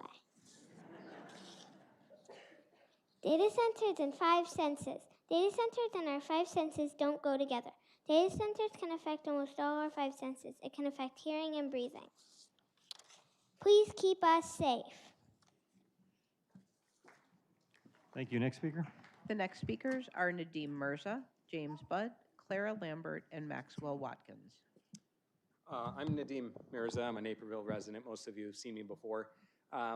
What I'm here to say that I haven't said before, because you already know my story, is that reduction of scale is an acknowledgement of harm, right? The petitioner has acknowledged that we have legitimate concerns and subsequently reduced the scale of their proposal. Reducing harm does not eliminate it. The acknowledgement of legitimate concerns only leads us to conclude that the data center proposal still does not meet condition 1, a detriment to public health. And on that basis, tonight we vote, the only logical conclusion is that the proposal fails to meet the conditions. We ignore stall tactics, delay tactics at the last minute, as we've had 5 months of deliberation. I think we have all the facts we need to make the right decision. Thank you for your time. Thank you. Next speaker. The next speaker is James Budd. Hello, this is James Budd. My daughter, she's a force. She's listened to every single PZC meeting. She has watched me practice. She's asked a lot of questions. Those were her words. They were not my words. I did not do anything, even edit her presentation, okay? I really don't have anything else to say other than please provide our community, this has been terrorizing us since August, since we found out about it. Please vote no. Thank you. Thank you. Next speaker. The next speakers are Claire Lambert, Maxwell Watkins, Michael Thibodeau, and Jenna Wind. Thank you. My name is Claire Lambert. Just briefly want to speak. Last week, our neighborhood coalition put out a survey to Naperville through social media. We had over 400 responses in just 72 hours. Of those, only 33% were in the zip code of our neighborhoods in Naperville. The rest were throughout the rest of Naperville, so that was really good. This was submitted for public comment, so you should be able to see it on your agenda. But I think a couple of things is we feel it's going to affect our enjoyment. We feel it's going to affect our property values. 91.7% of respondents, would you have bought your home or would you buy a home if you knew a data center could be built next to your neighborhood? They said no. To what extent do you think a data center next to your home or neighborhood would make it harder to enjoy your property?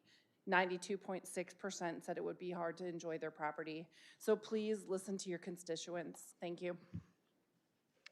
Thank you. Next speaker. The next speaker is Maxwell Watkins. Hi. As everyone here, I imagine, would agree that we would like a conclusion to this tonight. I'll keep this very short. Although government must always balance different needs and interests, the health and safety of residents must come first. As such, it's the responsibility of any company who wants to build an industrial facility to show that said facility will not harm local communities. And as Karis has failed to do so with either the noise pollution or the diesel emissions, I implore all of you to please vote no. Thank you. Thank you. Next speaker. The next speakers are Michael Thibodeau, Jenna Wind, Julian Zucco, and Linda Scotti. Good evening. My name is Michael Thibodeau. You're not even going to need to run that thing. I'm going to keep it real short. I oppose this data center, and I implore you to please, this evening, vote no. Thank you. I yield my time. Thank you. Next speaker. The next speaker is Jenna Wind.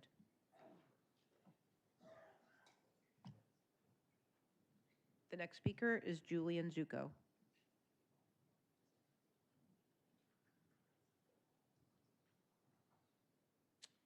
Hi, I'm Julian Zucco, and I have to admit I'm a bit dazed after the presentation from the petitioner's attorney. Not dazzled, but dazed by the moving target. And there's nothing in that presentation that convinced me that they meet the criteria for conditional use. Building the data center in that location would be a disaster for all the adjoining neighbors. And on a much larger scale, it would be a disaster for Naperville. Please vote no. Thank you. Next speaker. The next speaker is Linda Scotti, followed by Dan Allen, Karen Charvat, and Tom Kuklage. Good evening, and thank you for your service. As a retired federal employee myself, I thank you. And I've met most all of you. I've spoken before. I've bombarded you with emails My background is safety and health. I worked for the Secret Service for many years, and I did a lot of background on noise. And I am very concerned about the low-frequency vibrational noise that Aurora has been suffering with. So I will yield the rest of my time. I am very optimistic that we will have a vote tonight, and you'll do the right thing and vote no. Thank you. Thank you. Next speaker. The next speaker is Dan Allen. Good evening, Mayor and members of the City Council. My name is Dan Allen, and it's my privilege to share the perspective of the Construction Industry Service Corporation, Cisco, with you and the community.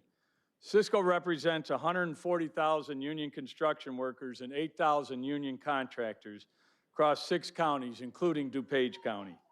Hundreds of these contractors, businesses, are right here in DuPage, and thousands of these trade workers proudly live in DuPage, and a large percentage of whom are veterans. We all stand together in full support of the proposed Caris campus. We build and operate and maintain these facilities. Our journey workers receive over 1,200 hours in the classroom education, combined with over 8,000 on-the-job training hours. And our firsthand experience at these facilities are synonymous with safety, reliability, and efficiency. To be clear, if everything circulating on the internet about this proposal were true, I would be concerned also. However, the reality is many of these claims are exaggerated and unsupported by the facts. After months of transparent debate, the proposal has been carefully tailored and compromised to Naperville with specific conditions for the site. The current campus uses 1/3 of the power of the original plan, reduces the number of generators and cooling units, and the overall size of the campus. And the facility, as was said, is over 1,000 feet away from the nearest residence. The campus will be powered with renewable energy, and Caris has guaranteed in writing that both taxpayers and ratepayers will not pay a single dime. Data centers are not a heavy-use industrial use. In fact, they are a marvel of modern engineering. Argonne Lab in DuPage proudly house Aurora, the second fastest supercomputer in all the world. Thanks to advances in technology, a building a quarter size of the long vacant former office site can now provide local families with careers, generate millions in local business spending, and provide millions in local tax revenue.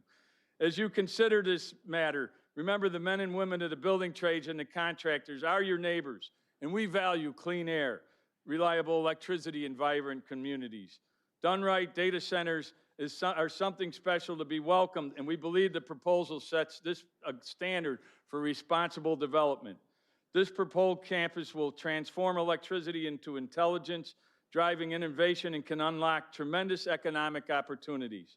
I urge you to say yes to innovation and investment, and yes to our young people currently attending DuPage Tech Center, COD, and other trade schools and other high schools that eagerly want to enter careers in the union construction industry and a path to the middle class, which this project will provide. Thank you very much.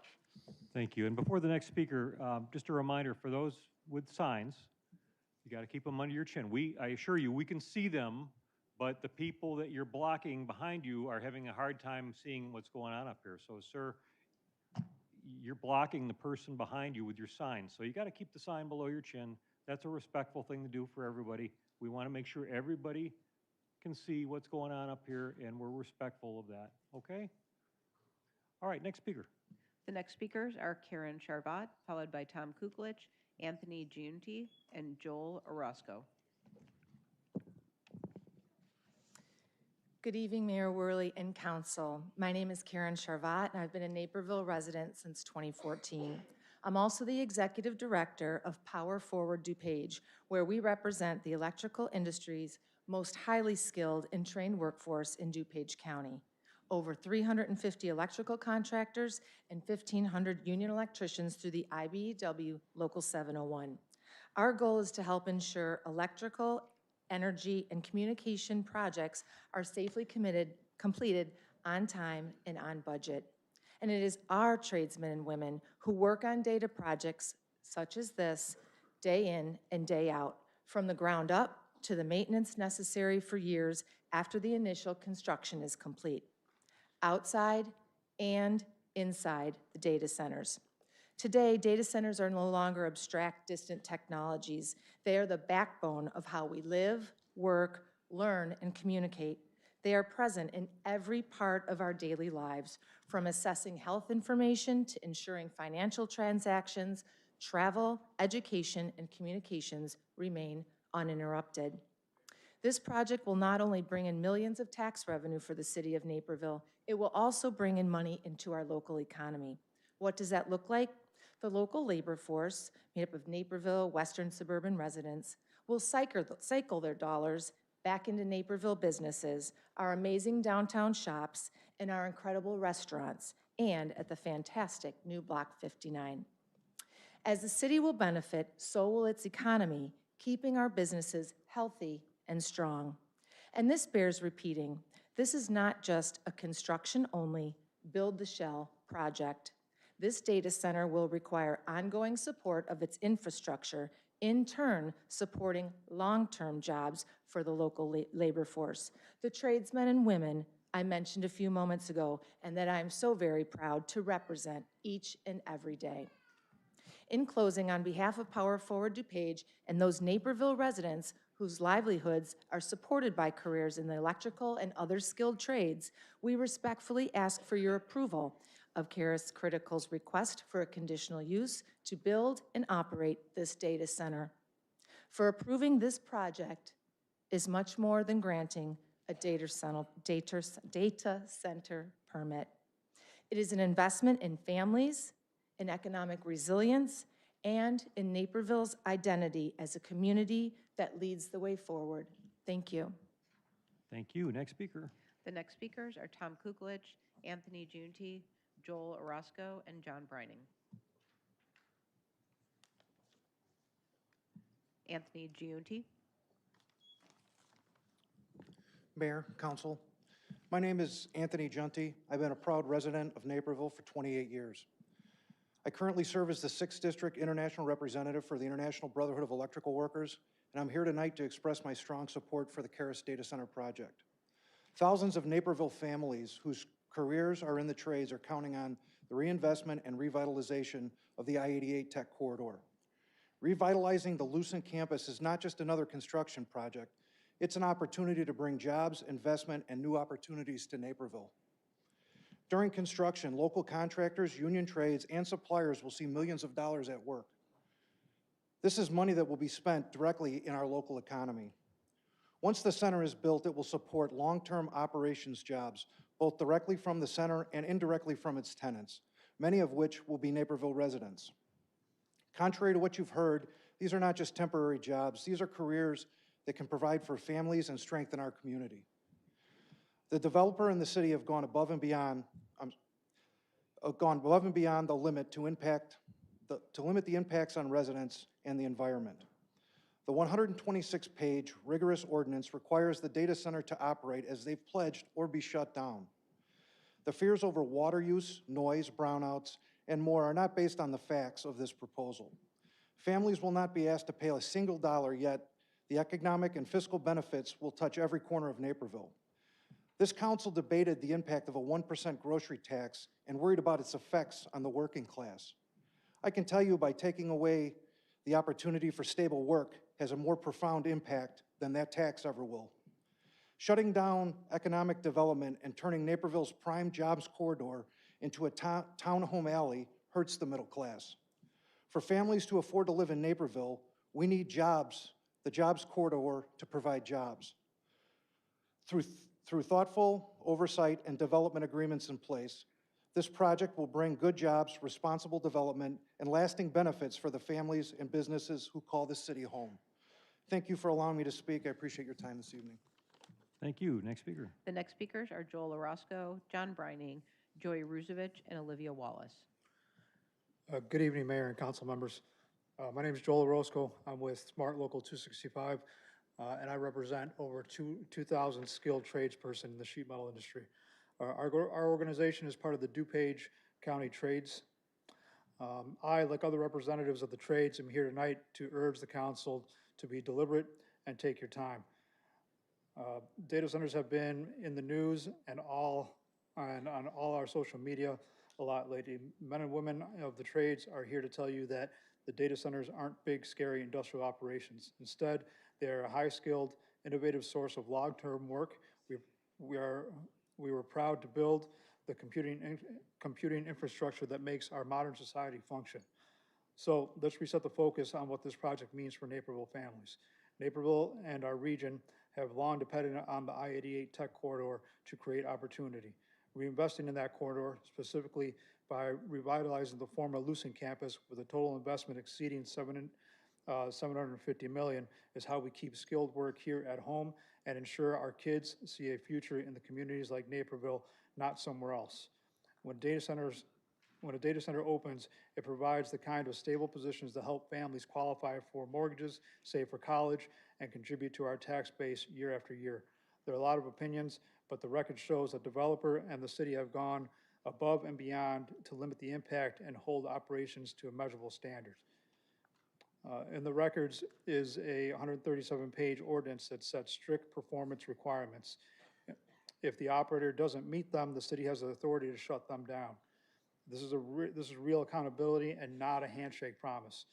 Some have proposed that the only path forward is turning the corridor into townhomes. I'm not against housing, but if Naperville wants to remain a place where working families can afford to stay, our jobs corridor must have campuses that create jobs. Every elected official proclaims they want to address issues of affordability and help the middle class. Here's the reality. Taking away the opportunity for stable work has more harmful and long-lasting impact on working families than any other policy will. Take your time on this important proposal, focus on the facts and not fear. Thank you. Thank you. Next speaker. The next speakers are John Brining, Joey Ruzovich, Olivia Wallace, and David Bruck. Good evening, council members, and thank you for the time you spend dedicating to this, understanding the proposal and hearing from the community. My name is John Brining. I've lived in Naperville for 5 decades. I've seen our city grow, reinvent itself, succeed when we pair opportunity with accountability. Over the past several months, the community has expressed concerns about the noise, electricity use, infrastructure, long-term impacts that this process would have. The questions are valid and they deserve serious answers. I appreciate that this process worked. The concerns that were raised did not get brushed aside. They led to changes, clear standards, and stronger protections for people who work and live here, just like me. The development agreement before you now contains firm requirements, or if not followed, the city can shut the data center down, like the other speakers have said. The development agreement before you now contains those kinds of requirements. It establishes enforceable limits on sound and operations. It restricts how and when backup generation can occur. These are not small adjustments. They represent significant tightening of the original concept. The draft agreement reflects the expectation long held in the community that major development should not just happen to Naperville, but projects are done consistent with Naperville values, standards, and long-term vision. We also heard tonight from the men and women who build, maintain, and operate these advanced facilities. They bring experience in the field. They represent thousands of local families who rely on businesses just like this for their careers. The message was simple. The data center is going to be, if it's going to be built, it must be built responsibly. The agreement before you sets new steward for those controls. I believe this proposal has been revised, meets the standards of our city, expects and strengthens the economic development along the tollway corridor. It reinvests in a long underused research campus. It does so in a way that positions Naperville to manage growth while protecting the health, safety, and quality of life of the nearby residents. A lot of work has been gone into this. The city has listened, negotiated for improvements, and it shows. I urge you to continue moving the process forward, not because every concern has disappeared, but because the framework you have shaped ensures that this project will be held to the highest level of transparency, accountability, and community benefit. Thank you, and vote yes. Thank you. Next speaker. The next speaker is Joey Ruzovich, followed by Olivia Wallace, David Bruck, and Kasim Rashid.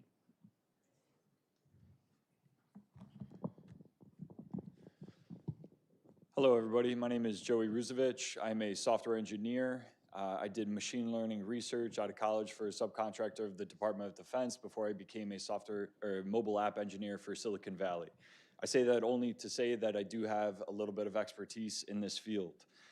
I am not a resident of Naperville, but I am a resident of Illinois, and this does affect me. We've heard that the electricity prices are going to go up, not just because of this data center, but because of all of the data centers that are going up around Illinois.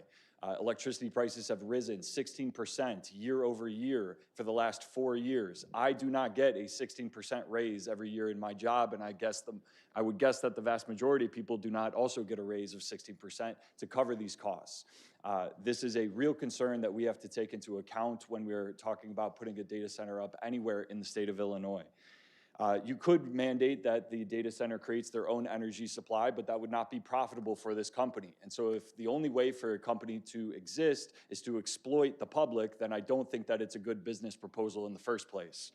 Second of all, we've talked about jobs and how this data center is going to bring about jobs. It will bring about, and let me just say, the only people that have spoken in favor of this proposal are the people who are going to make money on it. The general contractors, the unions, and all of that. And I am not against development, but I am certainly against the only people in favor of it being the ones who profit from it. These are short-term construction jobs, sheet metal jobs, union jobs, and they are not long-term skilled labor jobs. At the most, this data center would have maybe 50 skilled people working in it at all times. That is not worth the detriment of health and concerns and economic concerns to the residents of this area.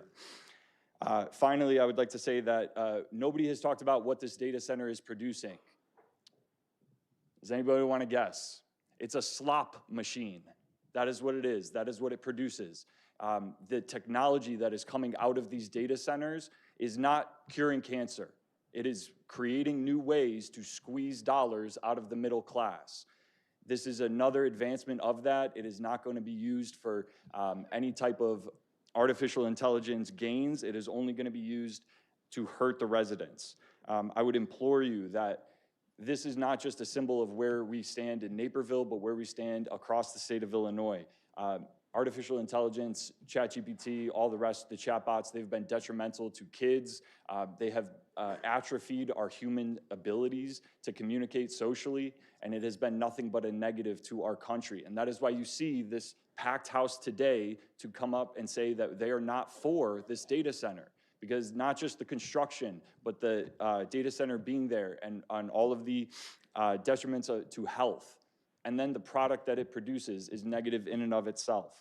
So please do not let this temporary tax revenue and fake jobs reports allow you to Speaker's time is go up. against the will of the residents. Thank you. Thank you. Next speaker. The next speakers are Olivia Wallace, David Bruck, Kasim Rashid, and Jack Ma.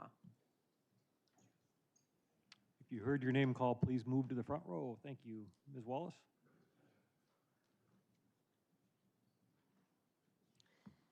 My name is Olivia Wallace, and I live in Napier Commons with my daughter, my son-in-law, and my toddler grandson, who has a rare lung disease.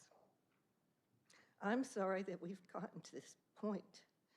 I care about my family, I care about my community, I care about our city. I care about the future of citizens yet to live here. Please vote no on any kind of data center near our homes and look back with peace at your decision and not regret. Thank you. Next speaker. The next speaker is David Bruck. Hello, I'm David Bruck. I'm a resident of Naperville. I'm the head of a household of a family of 5 here, and I respectfully ask the council to vote no on the data center proposal. Thank you. Thank you. Next speaker. The next speaker is Kasim Rashid.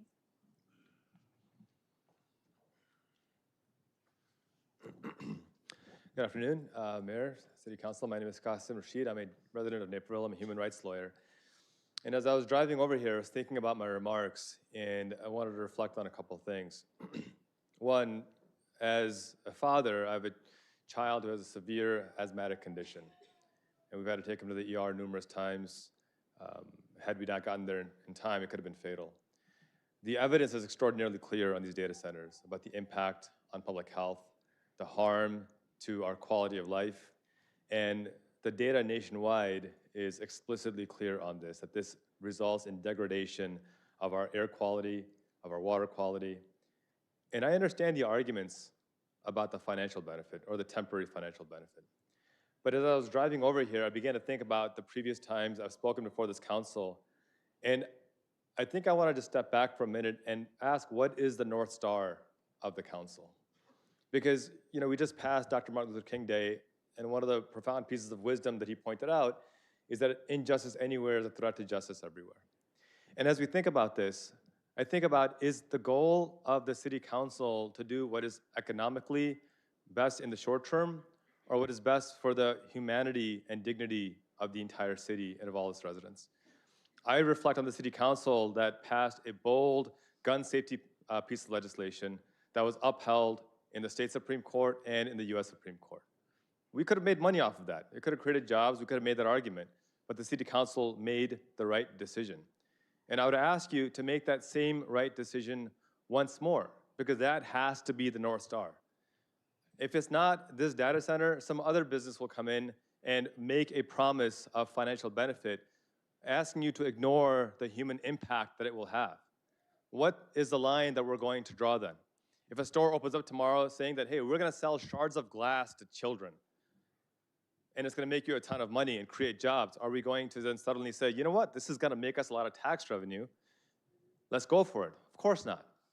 Well, the data shows that the impact this has on children's lungs, on our lungs, is just as detrimental. So for me, this is not a complicated equation. We don't need more time to deliberate and debate this. The data and the evidence are extraordinarily clear. Naperville is doing well, and we do well because we have a city council that recognizes that growth cannot come at the cost of human quality of life. It cannot come at the cost of sacrificing the well-being of our children. And as we continue to grow, recognize the impact that it has had in other communities, and recognize that you have the ability to prevent that harm here without compromising long-term economic benefit by bringing in other industries and businesses that actually will help our communities. Thank you. Thank you. Next speaker. The next speakers are Jack Ma, Sean Craven, Ben McAdams, and Marilyn Schweitzer. My name is Jack Ma, and I am a senior at Neuqua Valley High School. I grew up in Naperville, and I deeply care about the long-term choices this council makes on behalf of residents and ratepayers.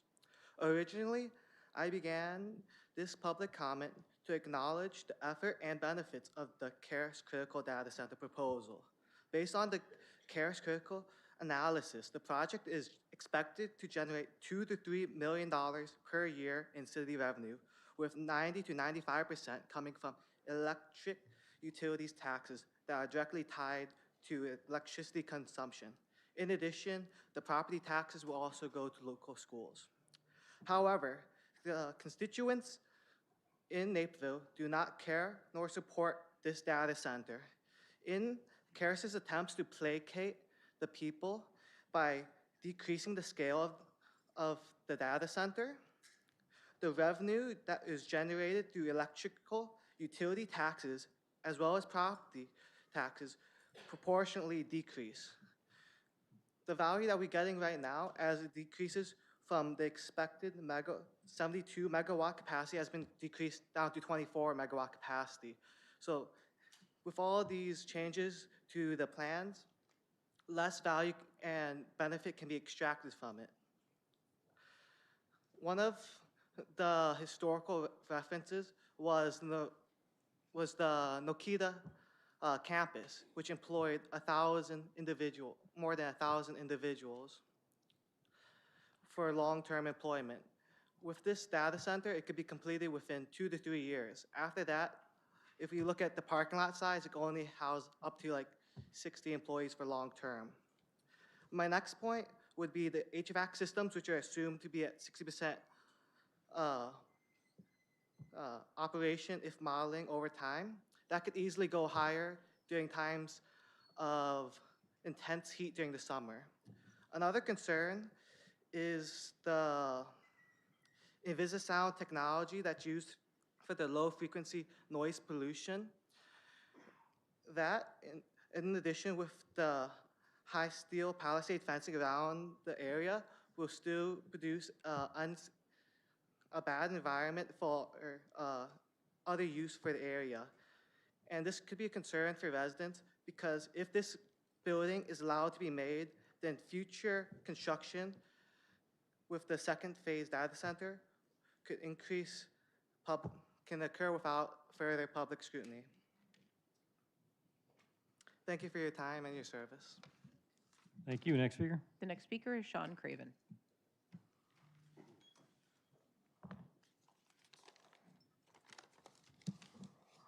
Good evening, ladies and gentlemen and city council members. My name is Sean Craven, and I'm here tonight to speak in support of the Caris Critical Data Center project. I work for Local 17 Heat and Frost Insulators, and I represent the members of over 800 members for Local 17. I understand the concerns that many residents have about data centers and the potential impacts that they may have on their community. I also recognize that much of the concerns come from misinformation and outdated information, particularly when it comes from water usage, electrical demands, rising costs, and noise. First, talk about the water consumption. So this system is going to be a closed loop system. Most of the previous data centers that were used what was called an evaporative cooling system. This does not use that type of system. So it will use about 5,000 gallons of water a day, which was less than the previous building that was on that same site. Next, in terms of the electrical grid, Illinois, as most people in here know, is on a grid system with 13 other states. So just because this data center isn't built here, if it's built somewhere else, our electricity is still going to go up. It doesn't matter. If it's built in Indiana, it's going to go up. If it's built in Iowa, it's going to go up. We are on a 13-state grid. So those are, just so people understand that. Then when we talk about the noise, I know that Caris has made significant concessions with the amount of time that those generators will be used to keep that noise level down and limit the amount of time that they will be on. There's also been talk up here about that this is short-term work. This is not short-term work for union workers. There will be maintenance work in there constantly that our members will be working in there, whether it's insulators, electricians, tin knockers, fitters, so on and so forth. So this is not short-term work for union workers that are in this area.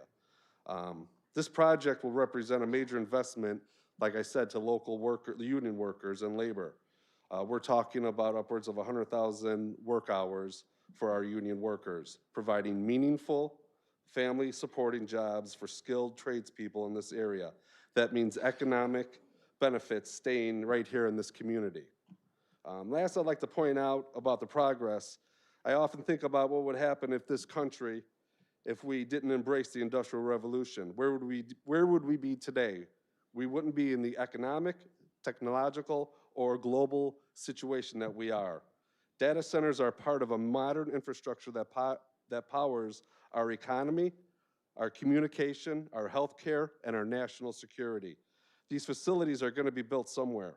If they're built here, this community has the opportunity to reap the economic, labor, and infrastructure benefits, rather than watching them go to another state. I encourage, I'm out of time, but thank you for your time. Thank you. Next speaker. The next speakers are Ben McAdams, Marilyn Schweitzer, Peter Schulman, and Bob Peralt. My name is Ben McAdams. I'll keep my remarks short here. I'd like to echo the sentiments of previous speakers who spoke in opposition of this data center and urge the council to vote no tonight. Thank you. Next speaker. The next speaker is Marilyn Schweitzer. Good evening, Marilyn Schweitzer.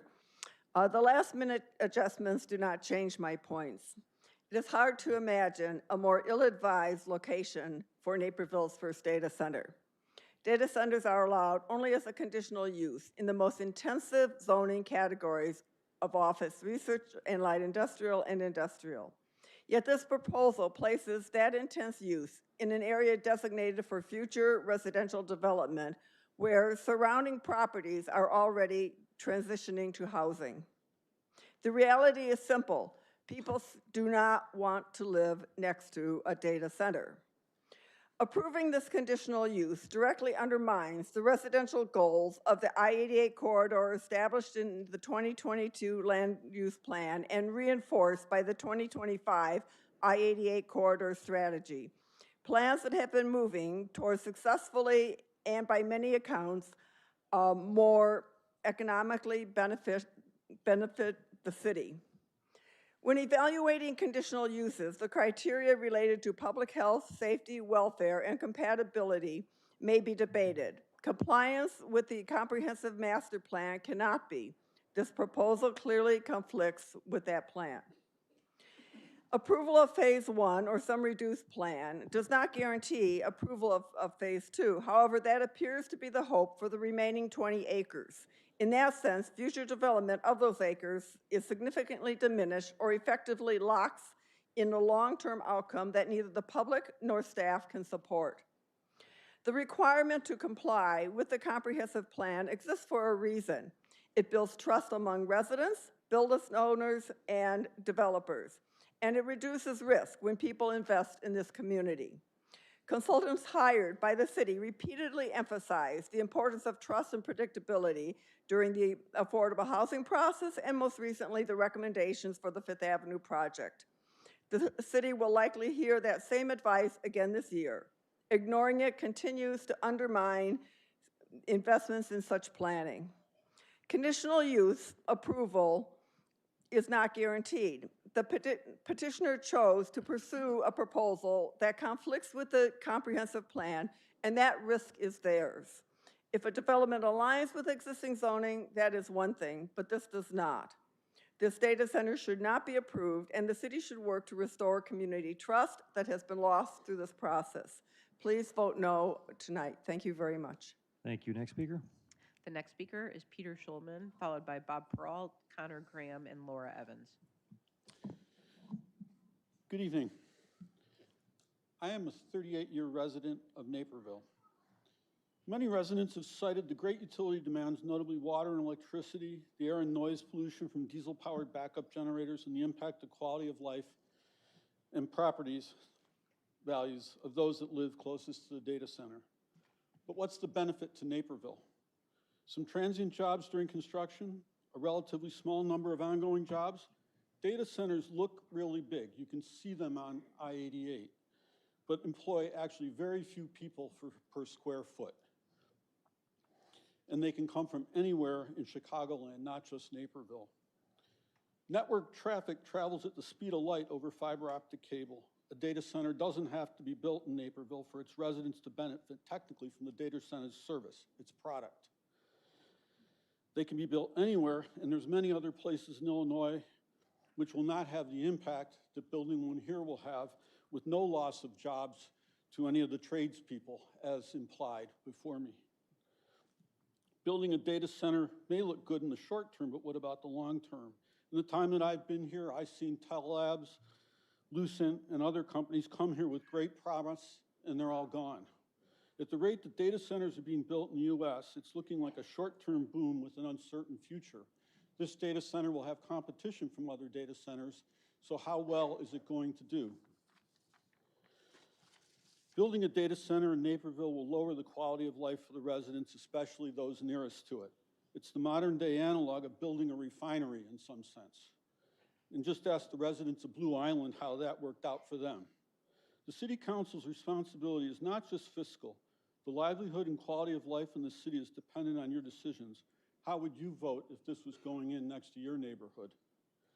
The benefits that a data center would provide are greatly outweighed by all its costs. It's an outside company that wants to build a data center for its benefit. Naperville doesn't need a data center. Thank you. Thank you. Next speaker. The next speaker is Bob Peralt, followed by Connor Graham. Good evening, and thank you for the opportunity to address the City Council tonight. My name is Bob Perot. I'm a business representative for International Brotherhood of Electrical Workers, Local 701. I am obviously speaking here tonight to discuss the proposed Caris Critical Data Center. Data centers in general provide an exceptional amount of hours worked during construction for our journeyman wiremen and telecommunication members, and a continued permanent workforce 24/7 to monitor the infrastructure and all equipment necessary to help keep the data center operational at all times. This particular data center will provide approximately 100,000 labor hours for our local electrical contractors and members of Local 701. In addition, this project will also employ a significant number of apprentices who are educated between 4 and 5 years to eventually become journeyman wiremen and journeyman technicians, more than 8,000 hours in total to become journey persons.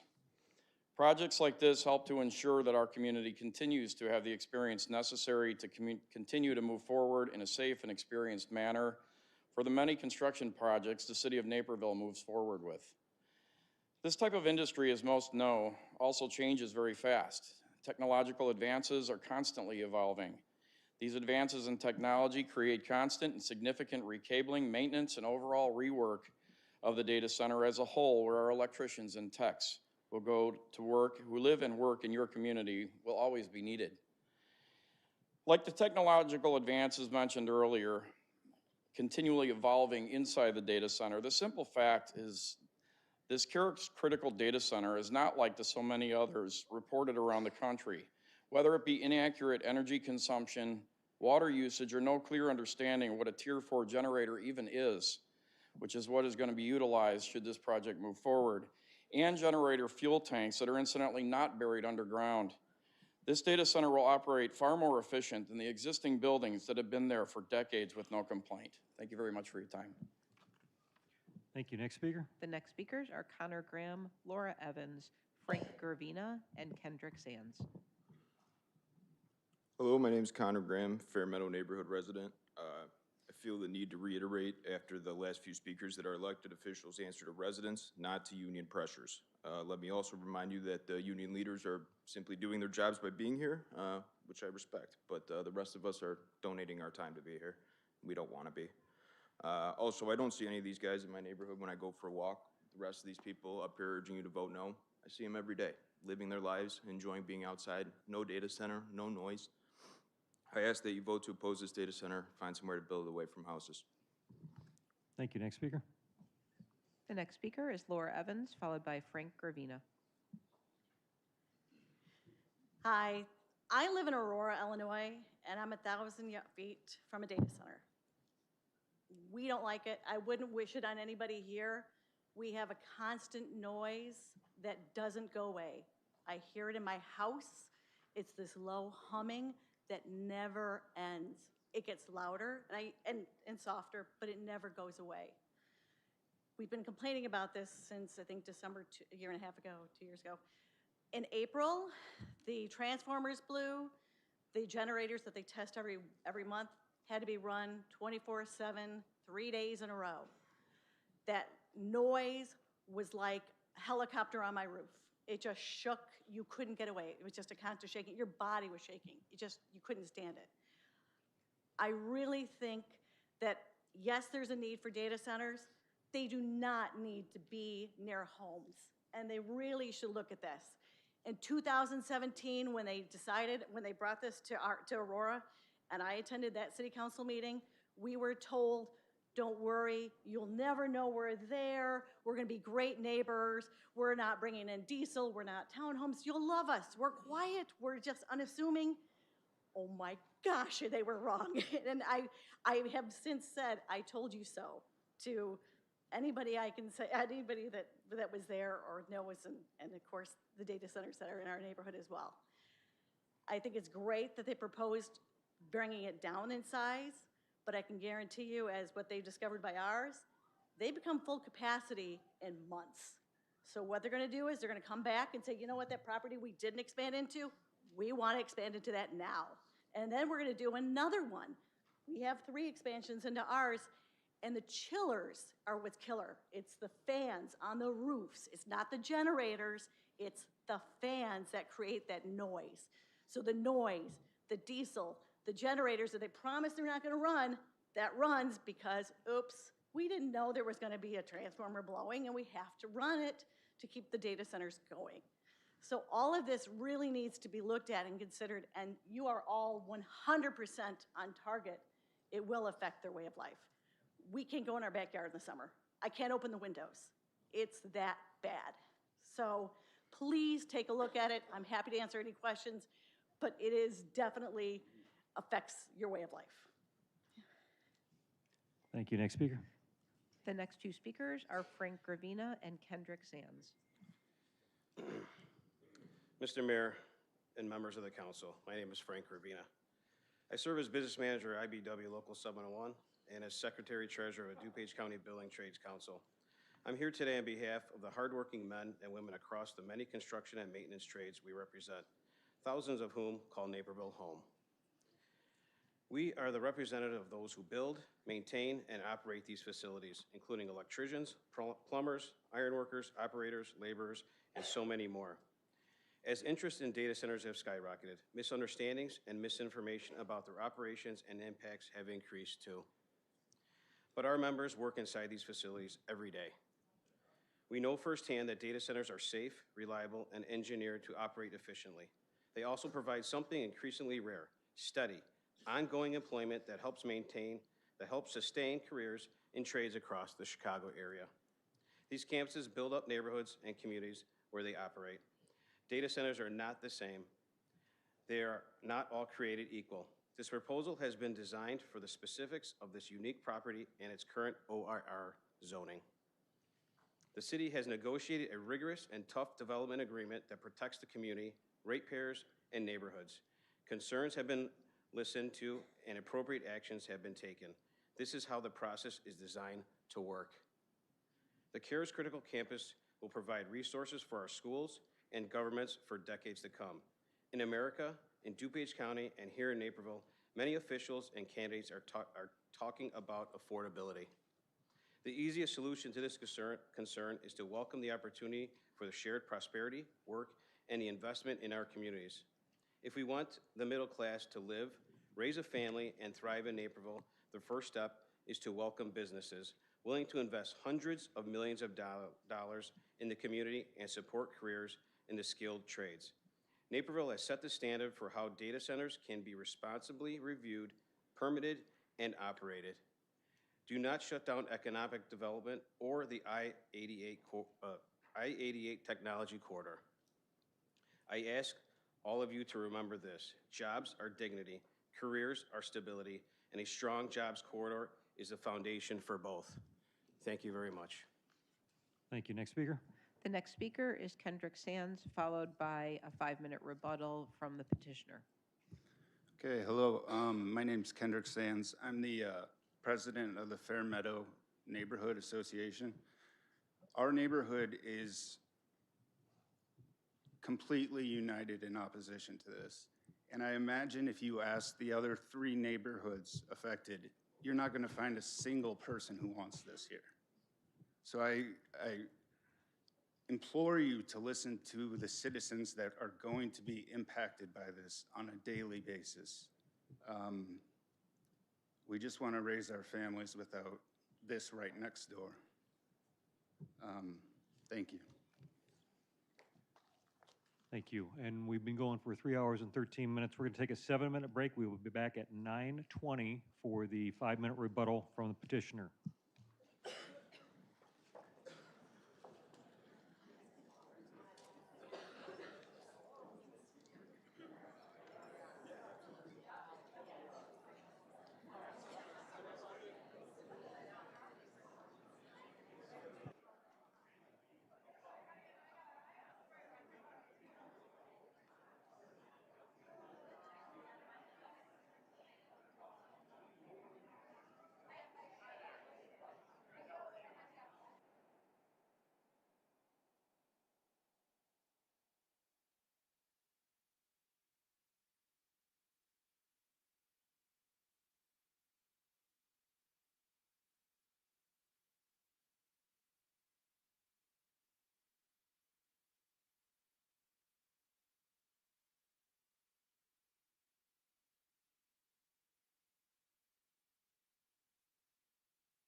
It's 9:20. We're going to go ahead and resume our meeting. If everybody could take their seats.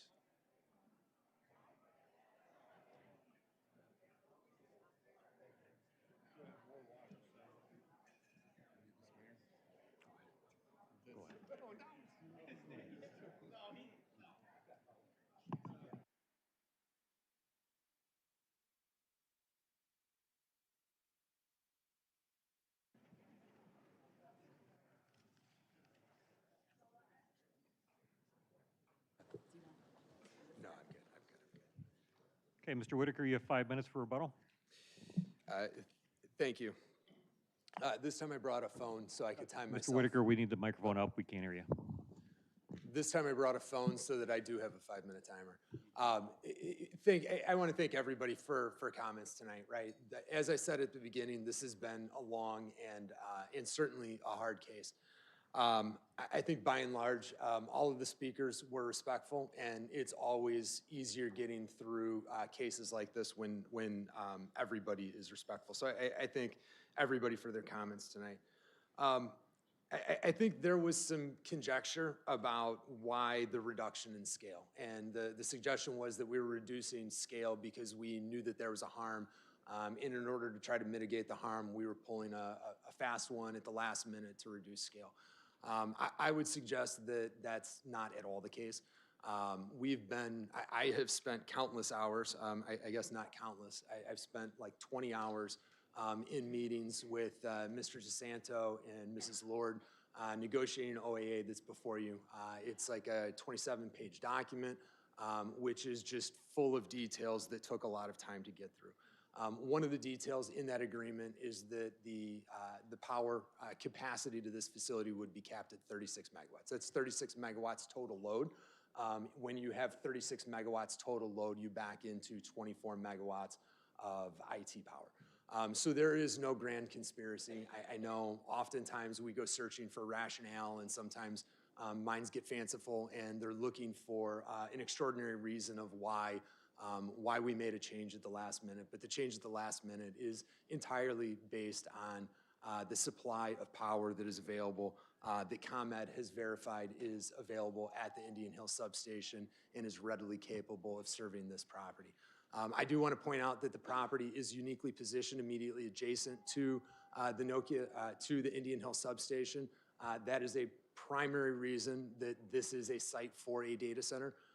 In addition to a lot of the history that we've gone through regarding the historic use of the property and the ongoing use of the property for Nokia, right? Nokia is, at the end of the day, a telecommunications company, as was Bell Labs before them, as was Lucent after them. So this has been a telecommunications property for 60 years, and with the development of a data center, it will remain a telecommunications property into the future. What is the net effect of the reduction in scale of the facility? I talked about it during the presentation. It's a reduction in all of the inputs. So when residents talk about noise, the noise studies, frankly, need to be updated to reflect the reduction in the inputs. When you go from 24 cooling units to 16 cooling units, there is obviously an output associated with that. Fewer units means fewer noise, which is going to mean less impact to adjacent residents. I heard a resident at the end stand up and talk about residents walking through the community and no data center means no noise. I don't know how we're still missing the fact that there's a data center on the property today, right? There is a data center at Nokia today. I couldn't tell you exactly how big the data center is, but we know it's there. We know there's 2 generator sets, 259 feet from the residence. We know that there's 8 cooling units within 160 feet of the residence. We can look at the aerial pictures, we can drive by, we can see those things. The residents in Napier Commons all bought their homes with that data center adjacent. That is incontrovertible. The homes in Napier Commons all sold for more than what we thought the homes were going to sell for in Napier Commons. Again, uncontrovertible. The data center that sits there today, that predated the residents in Napier Commons, did not impact values at Napier Commons. It did not disturb their quiet enjoyment of their homes for the 2-3 years that they've been in the homes. I think honestly, it's only been the last couple of months that some people began to realize that the data center was there. While I understand that there's a lot of fear about the data center today, I think with time, just like they lived in peace and comfort with the data center that exists today, I think the data centers, the residents here will live in peace with the data center that is built adjacent to the Nokia campus. I think I've got very few seconds left, but I do want to say that while there's a lot of discussion about medical impacts associated or the health and welfare of the community, I think it's absolutely imperative that we understand that, I got my own timer. Let me just finish saying that risk or a hazard does not equal risk, right? There needs to be a measurement of exposure. When you have a hazard, it only becomes. The speaker's time is up. Folks, the official timer is over at that dais. It's not his clock, okay? We're not going by the clock. We have a timekeeper over there. So I'm going to permit the petitioner to finish his statement. Go ahead. The comment is simply that there is a difference between a hazard and a risk. We deal with hazards all the time in our daily lives. Cocoa has lead in it. Our kids eat chocolate because it's an acceptable level of risk based on exposure. Our kids get on school buses. I'm going to ask for everybody to be respectful. Let the petitioner finish so we can start our deliberations. You may proceed. Our kids get on school buses. Diesel garbage trucks come through our neighborhoods. The townhome neighborhood is plowed by a bobcat that runs on diesel. There are acceptable levels of risk for operation of diesel engines in our community. We've all come to that conclusion. We see them running up and down Warrenville Road, Naperville Road, and 88.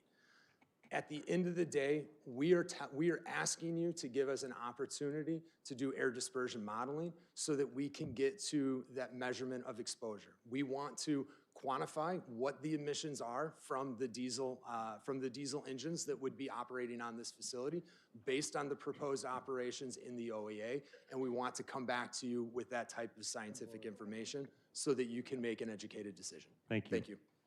Councilman Holzar. I was just, Councilwoman, at a point of order, but is it moot? Yeah, he's done. So, Councilman Holzar, you were first in line for. Well, I don't know what the point of Do you order have a is. point of order? Right. Well, I just got notified by the city manager that the time was up. So that's what I'm going by is the timekeeper who's on our official dais, who's the official timekeeper, her notification, city manager, who just whispered in my ear that he's completed. That's why he's now ended. All right. Thank you, Mayor. Go ahead. All right. So thank you to everyone who came out tonight. And I'm going to call a few speakers up. And in the interest of time, I'll ask Mr. Gravina to be the first one to come up. I want to start out by saying my definition of leadership is giving people something to believe in that's bigger than themselves. And I think when the community comes out like this, it helps people to believe that Naperville can solve problems in a way that's more constructive than maybe what we see nationally. We've had many speakers who've come out with very different perspectives tonight.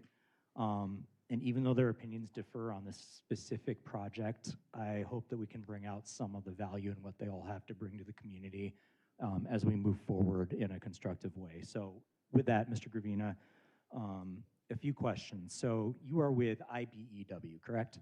That is correct. Okay. IBEW Local 701.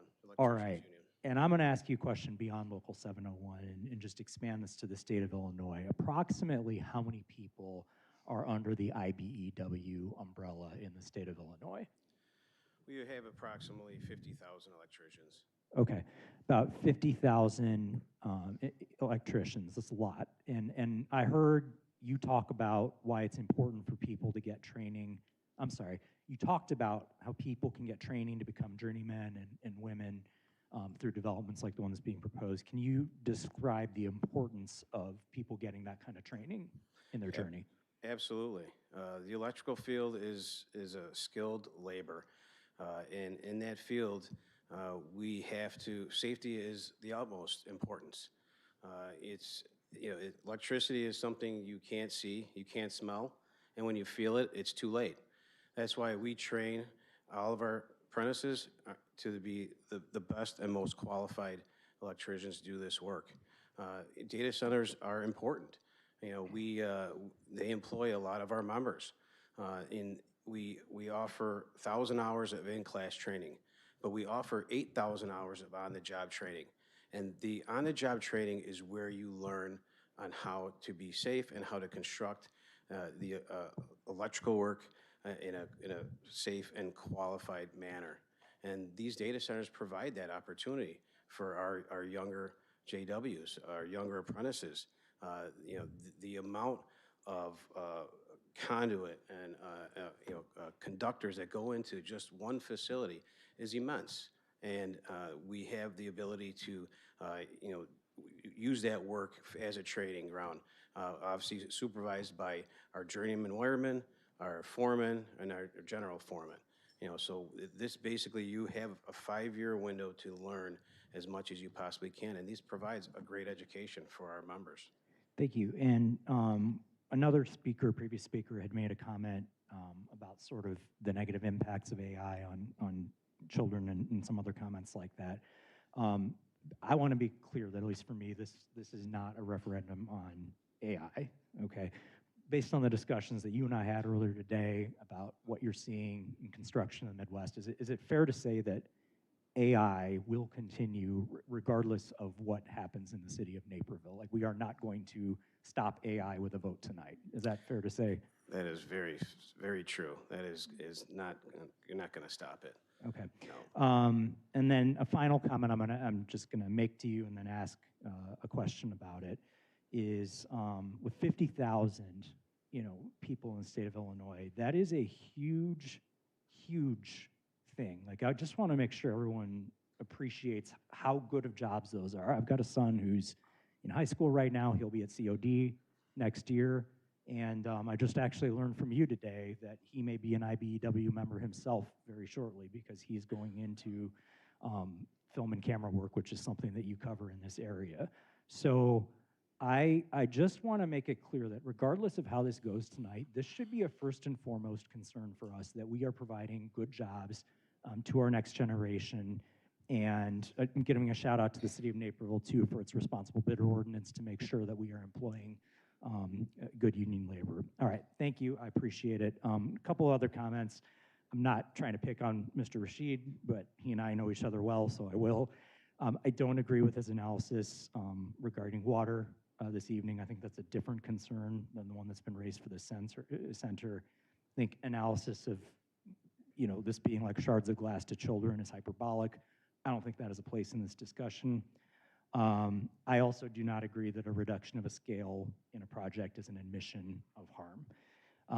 The facts and the law matter here, and I just want to make sure in our deliberations tonight that we are sticking to facts. Also, I don't look at anything that's happened here in any way to be a discredit to the developer themselves. I think they've been more than open with us in sharing what they can. We've had invitations to tour other data centers. It is not a referendum on their professionalism in any way, and I don't want it to be seen that way. Having said that, they are in a very difficult situation. And that's a situation where the municipal code has been, in many ways, have to be stretched beyond recognition to allow this particular development, specifically with regards to standards 1 and 2, based on the testimony of our PZC meetings, with regard to the general welfare of their community, as we've heard testimony from so many residents, property values, and not even to mention standard 4 not even being close to met. I'm actually going to ask Mr. Whitaker to come up, because I had a follow-up question for him, if he's still. Okay. Thank you for your time. Yep, thanks, Frank.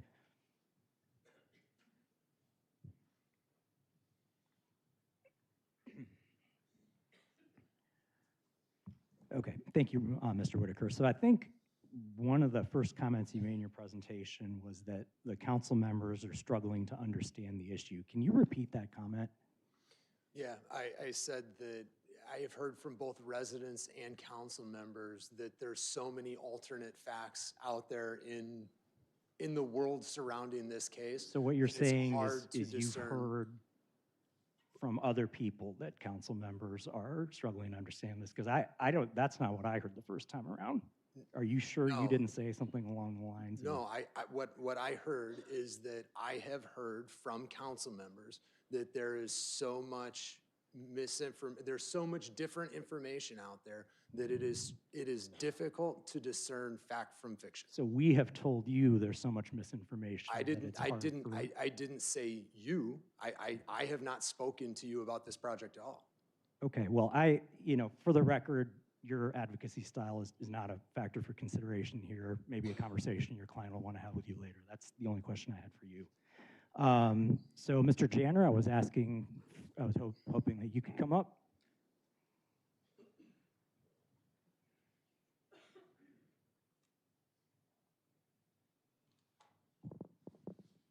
Okay, and before I talk to Mr. Janner, I wanted to ask Mr. DeSanto a question. Mr. DeSanto, who chose to have this issue be heard this evening? You know, I think we were in meetings with the petitioner and we decided that this was the appropriate meeting, but it was with their consent that we put it on this Okay, meeting. so to be clear, the petitioner chose to have this issue heard on this evening. That's correct. Did you put any pressure on the developer to choose this evening for the hearing? I did not. Did the city manager's office put any pressure on the developer to choose this evening for the hearing? We did not. Okay, and you could have I'm going to go back to Mr. DeSanto. The developer could have chosen an evening at a later month to have this be heard, correct? That's correct. Okay, so now, and Mr. Janner, we have a last-minute kind of new study that the developer is bringing up. They're saying that they haven't had the opportunity yet to meet with us regarding OAA changes, bringing some new information that was not what was at Plan Commission. So all this to say, I sincerely hope there's not going to be some kind of motion to delay this process at the last minute. It strikes me as a totally contrived result that would subvert the very rush to hear this issue that was only created by the petitioner. And so I'm just going to ask you, Mr. Janner, do you want to see this issue delayed on behalf of the residents that are in this room? No, I think the case has been tried. Both sides have said their piece, and it's time for a verdict. Okay. I'm going to do us all a favor and not ask every single speaker to come back to the dais, but I am going to ask people in the crowd, how many people had to arrange childcare to be here or bring your kids to be here? All right. My final comment is, for everyone who's here, if this data center is not approved, something will be developed on this site. And that could very well be a conforming use. It could be medium density residential. Naperville is not an anti-development community, okay? So the people I've spoken with in your group are very clear on this. And I just want to make sure that that is out there. If it does end up being medium density residential, then there is an affordability gain there. We have an immense shortage of housing in Naperville right now. So anyway, in conclusion, I sincerely hope we are not going to get a proposal for a second bite at the apple. I don't think that's at all fair to the people who came out of this room. And I just want to set a reminder of who set the schedule to make this here tonight. Thank you, Mayor. Thank you, Councilman McBroom. Thank you, Mayor. So I think my first question is going to be directed to Mr. DeSanto, and then I'll go back to Mr. Whitaker. So, the legal question is a big one. I think most people have seen the letters that we've received. To my friend Rich Janner, I don't think it was a 11th hour kind of thing. The letter that we got from the owner's attorney, unfortunately, just confirmed all the legal guidance that I've seen that's been confidential. So there's been a lot of correspondence that you've not been allowed to see because it's confidential. The same with our Planning and Zoning Commission. They received all the same correspondence. So, I've had a lot of residents. I've met with a lot of you, great people. We've had great conversations. And, I hear from a lot of you that you like data centers, or I hear a lot of this, I love data centers. We just need to put them in the right places. And I actually don't like data centers. I'm not in the, I don't love data centers. I mean, I love Centennial Beach and Sullivan's and stuff like that, but I don't love data centers. But, you know, this isn't about what I love or like or what I would want next to my house. I do see it as what are we legally allowed to do. So I do think you'd have a difficult time, you know, with those first three conditions. I think that argument holds true that, I mean, under those standards, I think you would say that the Nokia property doesn't meet those conditional standards. So it does fall down to this conversation about that fourth conditional standard, and that's, you know, I went to PCC. When I heard that argument, I said, you know, how did you guys overcome this? And they had legal guidance from our city attorneys, our city team, our planning staff. So, you know, it's like, where am I supposed to get my legal advice from? From our city legal team that deals with code all the time, from our professional planning staff, from our PCC volunteers who spent, I don't know, 15 hours listening to testimony and getting the same legal advice that we have recently been getting, or a couple attorneys on our city council. I mean, no disrespect, but it's like, where am I supposed to get my advice from? So when there's a real risk here, and so I want to ask Mr. DeSanto, you know, from the correspondence we've been getting, and then this correspondence that we got from the owner's attorney that kind of confirmed everything that we've been hearing all along, it sounds like there's a high probability of a legal challenge, and also a high probability that we would lose that legal challenge. If that happened, my question would be, what would we as a city be exposed to, and if we lost, what would the result be? Counselor? That's a very complex question that I'm not prepared to answer here publicly. I could advise counsel on that privately. I think that is advice that should be protected under the attorney-client privilege. But I'd let you know that a challenge would go to the circuit courts most likely. It could possibly go to federal court. There'd be a judge who would review it, and that judge would make a determination of whether the city honored its processes and its ordinances appropriately. And if not, it may be remanded back for reconsideration, or there may be other remedies depending on what the challenger brings forward and requests. Okay. Mr. Whitaker, is the owner's attorney here that sent the letter to us? So the owner's attorney is Mr. Friedman, Elrod Friedman. He is a reputable municipal attorney in the region. He's not here this evening. He had an engagement at a city council meeting in Des Plaines this evening, so he was not able to be here, which is part of the reason that he had submitted the letter in advance. Okay, maybe you can answer. So Mr. Cruz here, I think is, I don't know if he's retained or he's representing, or who exactly he's representing, maybe the neighborhood, or I don't know, but and he's eloquently made some legal arguments here, and I just think it's fair that, like, you know, specifically that fourth condition, if we can, like, would you be able to answer your perspective or how the courts have viewed that? Yeah, I think that's a totally fair question. So I think I agree with the sentiment in Mr. Friedman's letter that there's ultimately a reasonableness test associated with how the council responds to this question. As it relates to the last item, I don't think it's an all or nothing proposition. I don't think it's binary.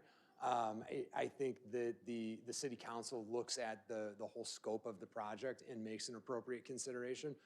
I can tell you that the planning staff looked at that last item with respect to the comprehensive plan, and they said that there's existing zoning in place, and the existing zoning in place controls. And it's interesting, right? Because in preparation for the meeting, I went back and I looked at, you know, I specifically watched some of the meetings when the comprehensive plan was being adopted, right? And there were repeated statements by staff about what the comprehensive plan is. And the comprehensive plan is not a change in zoning, but the comprehensive plan is a guiding document. So we're not doing anything to change property rights with the comprehensive plan. We're just kind of outlining what could be the possible vision for the future of Naperville. Now, fast forward, the conclusion that I think some people would like to reach today is, by virtue of having adopted the comp plan, you took the ORI district, and with respect to this property, you excised half of the code. You said, well, we removed your ability to use for any conditional use on this property by virtue of having adopted the comprehensive plan. I think the courts have spoken on that issue, and the courts have been very clear that a comprehensive plan is a guiding document. A comprehensive plan, if not adopted pursuant to ordinance with notice of a property owner, cannot be a binding zoning decision on the property owner. So I think what Mr. Elrod has positioned in his letter is that Franklin Partners, which is the owner of the property, I would note that Franklin Partners is also an owner of property that has done significant development in Naperville. You know, the principal of Franklin has done a wonderful job reinvesting in the corridor. So this is a common player that we've seen in the corridor. I worked with the principal when we worked on 1000 and 1100 East Warrenville Road. Those were former Lucent buildings that got repositioned for multi-tenant and are successful office developments today. They've worked on the Schumann, which of course is the old Office Max building, and have repositioned that. So I think it's interesting to note that while there's certainly a sharp tone in the letter that came from Mr. Freeman, he represents a very well-known quantity in Naperville. He represents somebody who's made significant investments over his career in Naperville and has had a very positive input on the corridor. So I think that at the end of the day, I believe that last condition is not binary. It doesn't excise part of the code as it applies to this property. It does not absolutely prohibit a conditional use from being approved here tonight. I think the comp plan is guidance. And when we look at the historical context of what's happened in the corridor, what Naperville's preference has been with the corridor, even the NDP study, I think there's a lot of information that speaks to maintaining integrity of the corridor as a center for jobs. I appreciate that. I didn't take the letter as a threat. I mean, I didn't take Mr. Cruz as a threat either. These are just arguments, right? And you know, this is hard for everyone here. Like I said, I've told people I don't think anybody's pro data center, right? That's not the decision here. And but you know, people know me. I have an inability. I'm just not going to be able to vote for something that you know. I watched PCC commissioners sit through hours of tests. They saw the same information we did, and why. You know, I know the writing on the wall here. I think I know how the vote's going to go. So, and that's fine. You know, I told my colleagues, not a hill I'm going to die on either. But those planning commissioners spent a lot of time. They saw the exact same information we saw, and they came to a overwhelming conclusion that this was the decision that they had to make. And the only conclusion that I could make that our vote would be flip-flopped is they don't have to run for re-election. So I don't make votes to try to, you know, get reelected again. This job's not that important to me. So if you guys want to punish me for a no vote yes vote up here, you know, so be it. But I hope you know, I vote my conscience, I do my homework and my research, and I'm not going to make a political vote here. So, but I do appreciate all your passion. I do sympathize with the situation. But I just think this is the only choice I can make in this situation. So thank you. Thank you. Councilman Kelly? Thank you, Mayor. I don't really have questions. I don't know if we're still in the question phase. I have comments I can make if others don't have questions. But open microphone. Okay. All right. If you'll indulge me for a few, maybe a couple extra minutes. I usually try to be short, but I've got some comments to make on the case overall. And first, I want to just say thank you to everybody involved in the process. Many thanks are due to our city staff members, first and foremost. They have been working on this for almost a year, many months. Thank you to the petitioner and their attorney, both of whom, in my opinion, have been extremely accommodating and extremely professional throughout this entire process. Special thanks are owed to our planning and zoning commissioners. As Councilman McBroom just said, they sat through many hours of difficult testimony over the course of many meetings, and they helped establish the record that we have in front of us today.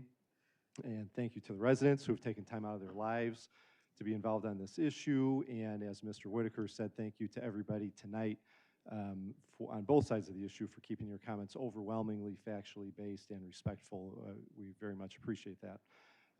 We as a council have not had much or any opportunity to speak much about this proposal yet publicly, but I think I can speak for myself certainly, and I think for most, if not all, my colleagues in saying that we've all spent a tremendous amount of time working on this issue, including watching or attending all the Planning and Zoning Commission hearings, meeting with the petitioner, meeting with residents, touring other data centers, reading all of the exhibits, which I have done that were part of this agenda item, and studying the relevant Illinois case law that deals with conditional uses like the one we were being asked to consider tonight.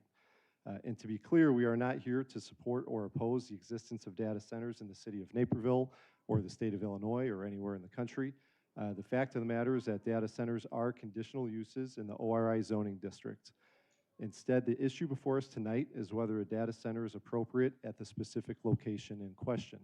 We looked at section 6-3-8 of the city code regarding the purpose of conditional uses, and it provides in relevant part that there are certain uses which, because of their unique characteristics, cannot be properly classified in any particular district or districts without consideration in each case of the impact of those uses upon adjacent land and of the public need for the particular use in the particular location. And to implement that purpose, the city code sets forth the standards for approval of a conditional use. The burden of proof rests with the petitioner to demonstrate by preponderance of the evidence and through competent evidence in the record that the proposed use satisfies each of the applicable standards in the zoning ordinance, all four, not just 1, 2, or 3. They've got to meet all four. Failure to meet any one standard provides sufficient grounds for denial.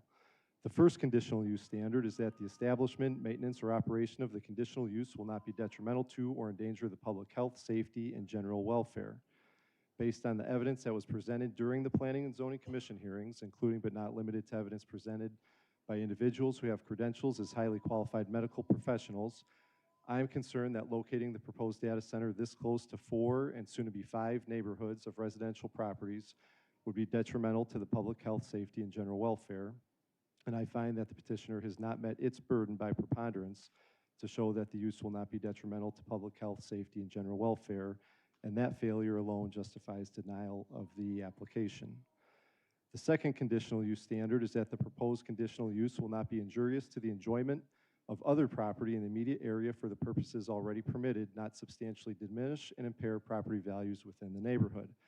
For the reasons that I just discussed, I believe there is evidence before the Planning and Zoning Commission to show that the data center may well be injurious to the use and enjoyment of other properties in the immediate area, and many people are very concerned that their property values will be significantly reduced if the data center is located nearby. Again, it is the petitioner's burden to demonstrate that property values will not be diminished and impaired, and I carefully reviewed the Housing Trends LLC report that was submitted by the petitioner, and I did not find it to be persuasive. I think the record establishes that there is a substantial risk that the property values in the adjacent neighborhoods will be significantly diminished, and the petitioner failed to persuasively rebut said evidence of value diminution. This failure also alone justifies denial. The third conditional use standard is that the establishment of the conditional use will not impede the normal and orderly development and improvement of the adjacent property for uses permitted in the district. In this case, the proposed data center will not impede the normal and orderly development and improvement of the neighborhoods that are largely objecting to the data center, because those neighborhoods are already fully built out. The proposed site for the data center, however, is located on 20 acres of a larger lot of land comprised of 41 acres, and if the data center is constructed, the 21 acres immediately adjacent to the data center will have limited development possibilities. In fact, since the time that this data center was proposed, nothing has been proposed for the immediately adjacent 21 acres other than another data center. Therefore, I find that granting the proposed conditional use would impede the orderly development and improvement of the adjacent property for uses permitted in the ORI zoning district, and that the petitioner has not met its burden for the third conditional use standard, which also alone justifies denial. As an aside, I, for one, would be supportive of considering residential zoning in this area consistent with the city's comprehensive master plan, and I've heard others suggest a variety of potential residential and commercial uses that might be appropriate as well. The fourth and final conditional use standard is that the establishment of the conditional use is not in conflict with the adopted comprehensive master plan. The comprehensive master plan, which was adopted by the City Council just a few years ago, designates the future land use of the subject property as medium-density residential, which obviously conflicts with the proposed use of a data center. Since the standard is a bit technical, I believe it is important to carefully review the relevant case law where Illinois courts of review have considered similar questions. One of the key cases comes from our own city, related to Our Savior's Evangelical Lutheran Church that is on Washington Street just south of Edward Hospital. In that case, the 2nd District Appellate Court stated that an applicant for a conditional use permit has the burden of proving that the proposed use meets all of the standards required by the controlling zoning ordinance. That case was decided back in 1989, and the appellate court found that the city improperly in that case denied the conditional use, but primarily the court's holding was a basis of a First Amendment religious protection that the applicant had claimed in court. I found it particularly interesting, if you read the details of that case from 1989, that our city's conditional use ordinance at that time that the case was decided had the same first 3 factors as our current ordinance, but the 4th factor related to our adopted comprehensive master plan was not included at that time. The 4th factor was added more recently as part of a larger code update in 2013. The case of Chicago Heights versus Living Word, which was decided by the Illinois Supreme Court in 2001, is also relevant to that change in our code. In Living Word, the city of Chicago Heights denied a special use permit for a church on the basis that the proposed use was inconsistent with the city's comprehensive plan. The Illinois Supreme Court found that was not a valid basis for denial in that case because consistency with the master plan was not one of the criteria listed in the city's zoning ordinance at the time of the decision. The court stated, however, and I quote, "The zoning ordinances may expressly provide as a standard for issuance of a special permit that the proposed use at the particular location be compatible with or not negatively impact the local comprehensive zoning plan," end quote. In our case, a prior city council made the legislative decision that consistency with our comprehensive master plan should be a requirement for approving a conditional use, and now this council has to answer the question of whether or not the proposed data center is consistent with the city's comprehensive master plan. As I mentioned earlier, the city's comprehensive master plan for the subject property denotes its future use as medium-density residential, which arguably is enough to find that the petitioner does not meet their burden to satisfy the 4th standard. The analysis of that 4th factor does not necessarily, however, end with that question, as the city's comprehensive master plan is more nuanced than simply color-coding designated uses. The comprehensive master plan also provides guidelines, policies, and recommendations intended to guide zoning decisions based on the particular facts of a particular development. And that is consistent with the approach reflected in the conditional use language in the city's code at 6-3-8:1. In my opinion, if the proposed data center really were a good fit for the location where it is proposed to be constructed, the fact that the comprehensive master plan is color-coded for medium-density residential would not necessarily by itself bar a finding that the data center is compatible with that plan. In fact, there are other areas zoned ORI within the city where a data center might be a good fit. However, the critical problem in this case is that the location of the proposed data center on the subject property is not consistent with the comprehensive master plan, and it is not a good fit based on the evidence in the record. One of the most important standards that courts consider when determining whether a zoning decision is reasonable or is arbitrary and capricious is the existing use and character of nearby property. As noted earlier, there are 4 and soon to be 5 residential developments near to the subject property, and the residents of those neighboring residential communities have very real and I believe legitimate concerns about the siting of a data center at this location, including potential adverse health impacts and diminishment of property values.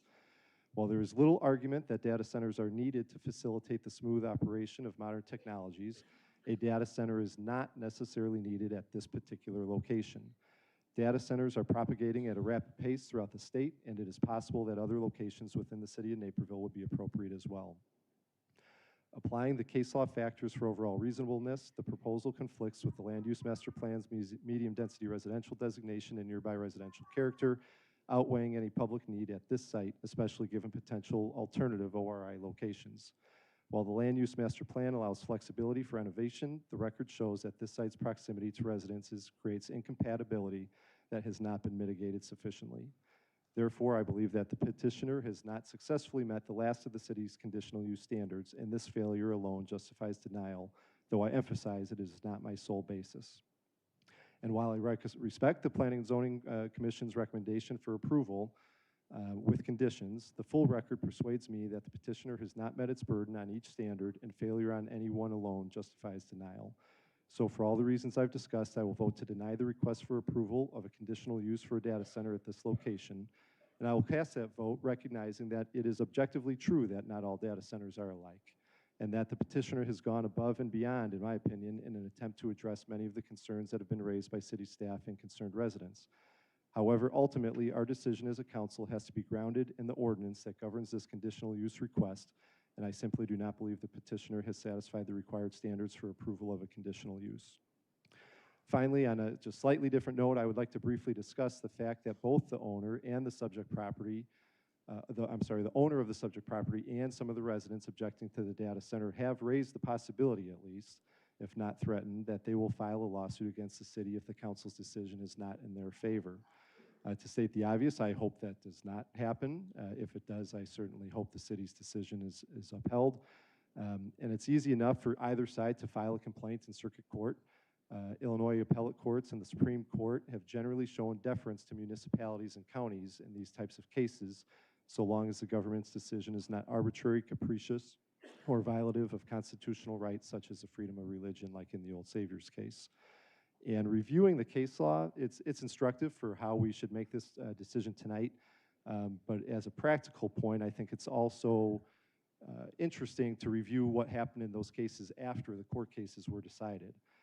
In Claren versus Lyle, which is one of the key conditional use cases in Illinois, Meyer wanted to build a superstore on Chicago Avenue, and they fought it for many, many years, all the way through the Illinois Supreme Court. And eventually, after many years, Meyer sold the property to a residential developer, and today there are homes now where Meyer wanted to build that store. In the Living Word case that's come up, the church at issue also fought all the way through the Illinois Supreme Court over many years for a right to open a church in Chicago Heights, only to eventually locate in Forest Park instead. While these cases are difficult and significant amount of money is at stake, I've handled enough litigation in my own career to know that litigation is almost always extremely expensive for both parties, while almost never providing a truly positive outcome for either. Regardless of the outcome tonight, I urge everybody involved to work together in good faith to find the best possible outcome both for this property and for the city of Naperville. Thank you. Councilwoman Jane. Thank you, Mayor.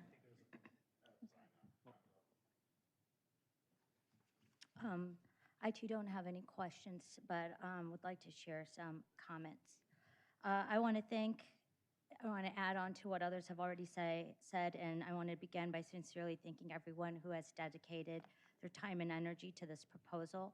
That includes the petitioners, the city staff, the planning and zoning commissioners, our union partners, nearby data centers that allowed us the opportunity to visit, community members, and especially the residents who live near the proposed site.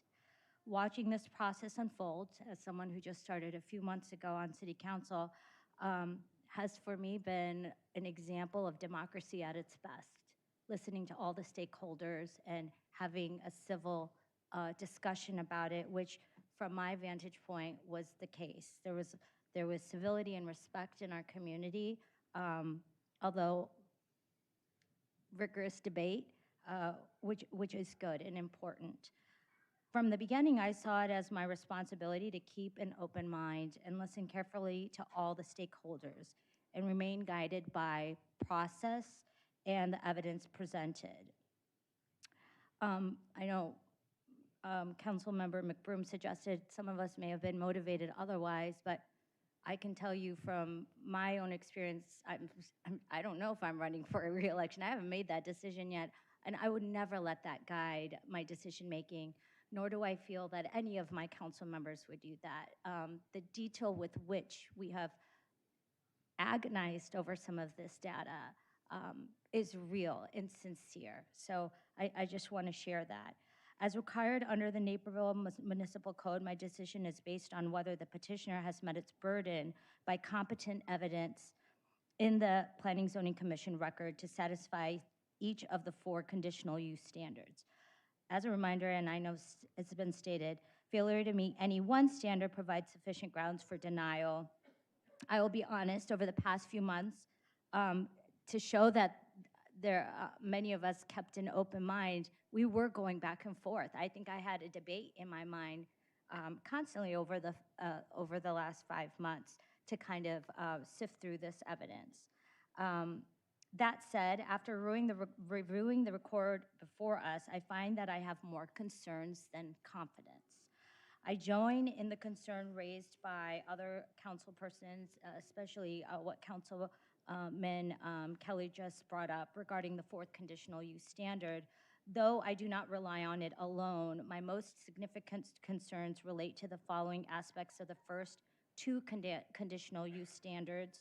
That the proposed use will not be detrimental to or endanger the public health, safety, and general welfare, and that the proposed use will not be injurious to the use and enjoyment of other property in the immediate area for the purpose already permitted. From early on, I had a lot of questions about emissions associated with backup generators. While the generators are intended for emergency use and periodic testing, regular testing is still required. Monthly testing is predictable, but what's less predictable are the weather events, storms, and power outages. This year alone, the surrounding area has experienced multiple outages. Data centers at this scale are new to our community, and that novelty introduces uncertainty. That's real. Given that, I believe it is reasonable to approach potential impacts with caution. Concerns raised by residents, together with a letter signed by 25 physicians that work here, that live here, and evidence on diesel emissions, for example, the particulate matter and nitrogen oxides linked to asthma per expert testimony and the third-party noise emissions reviews, contribute to a reasonable concern that has not been alleviated to my satisfaction. While current estimates may not require a formal air quality study, the absence of that requirement does not, for me, eliminate the underlying questions related to the public's health and welfare, particularly given the generator's proximity to 95 homes within 1,500 feet. Based on this record, the petitioner has not met its burden to show the use will not be detrimental under the first two conditional use standards. This failure alone justifies denial.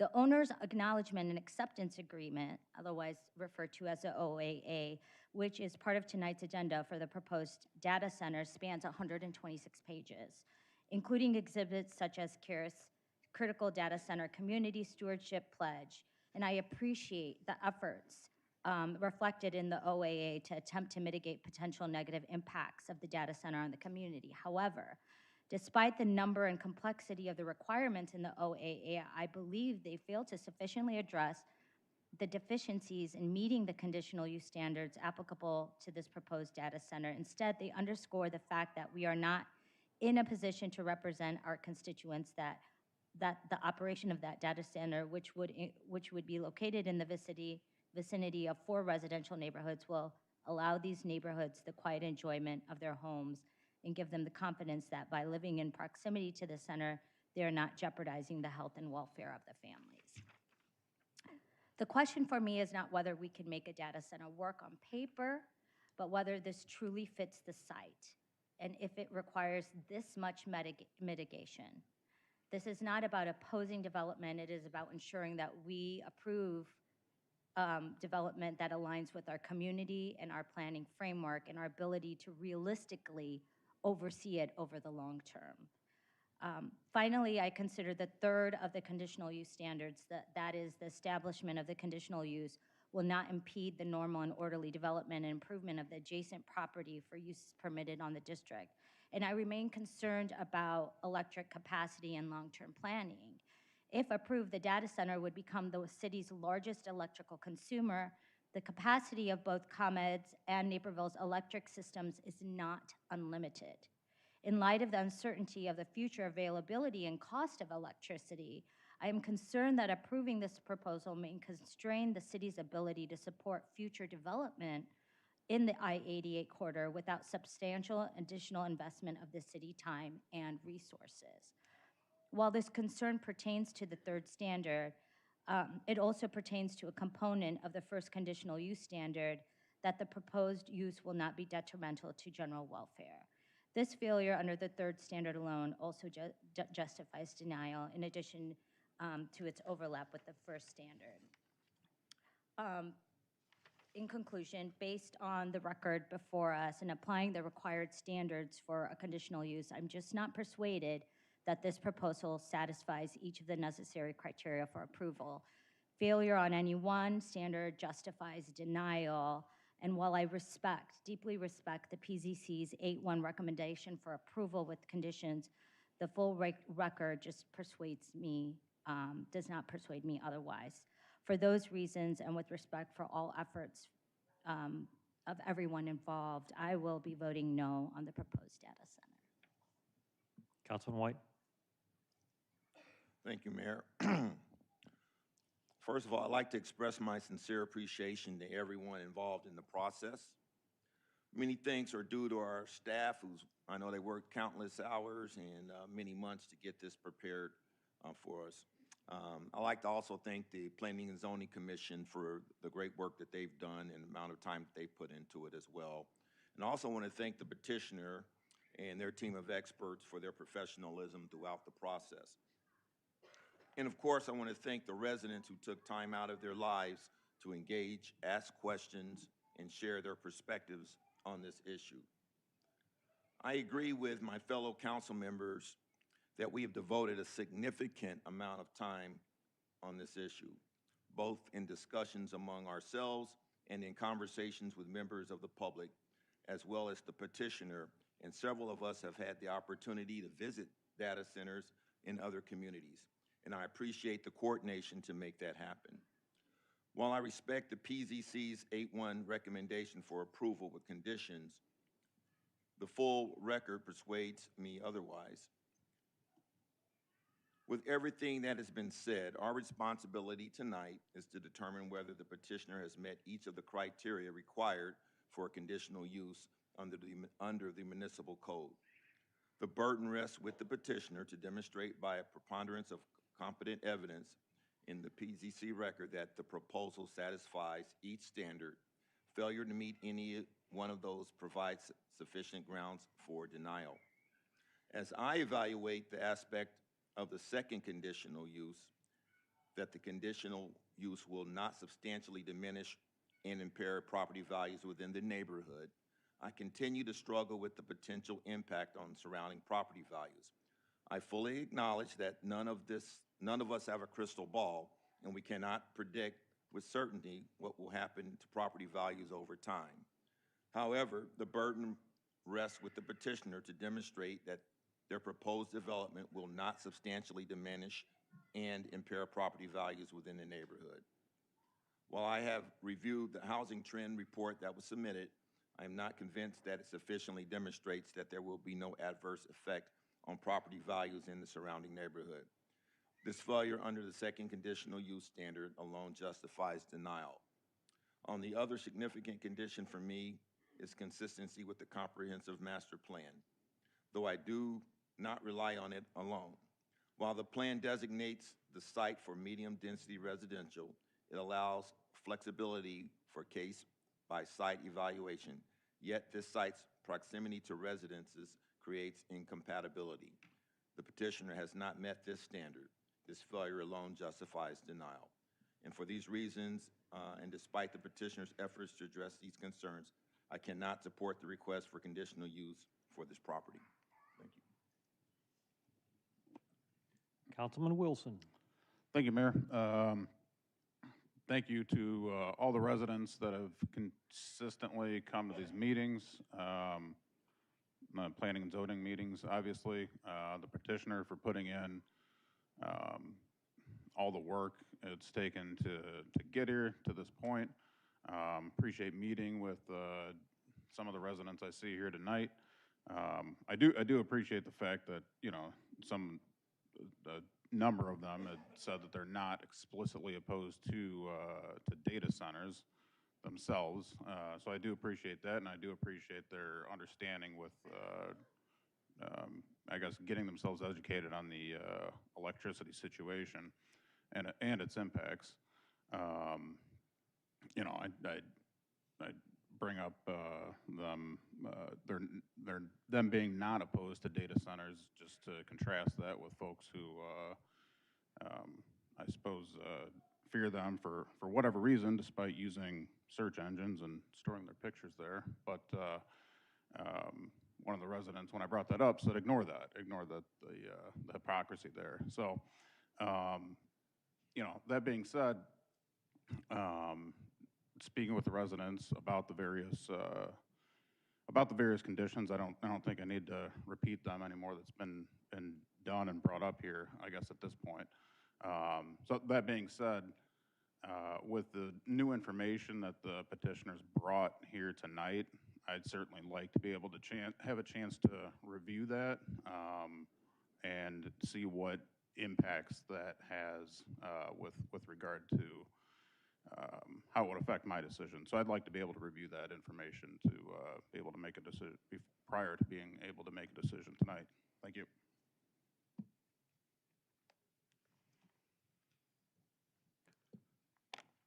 Mr. Whitaker?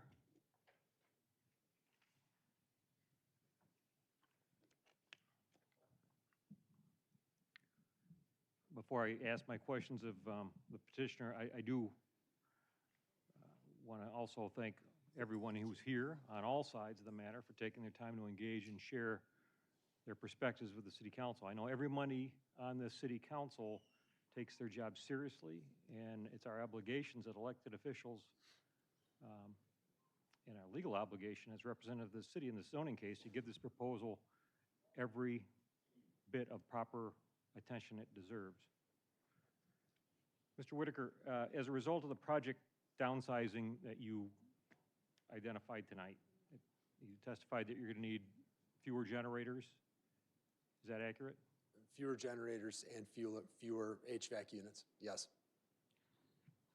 So we heard from residents over the last several months, as well as during the PZC hearings, concerns regarding emissions, and that you mentioned that there's an air modeling study that we do not have at this point. When we were at PZC, we presented an air permitting expert.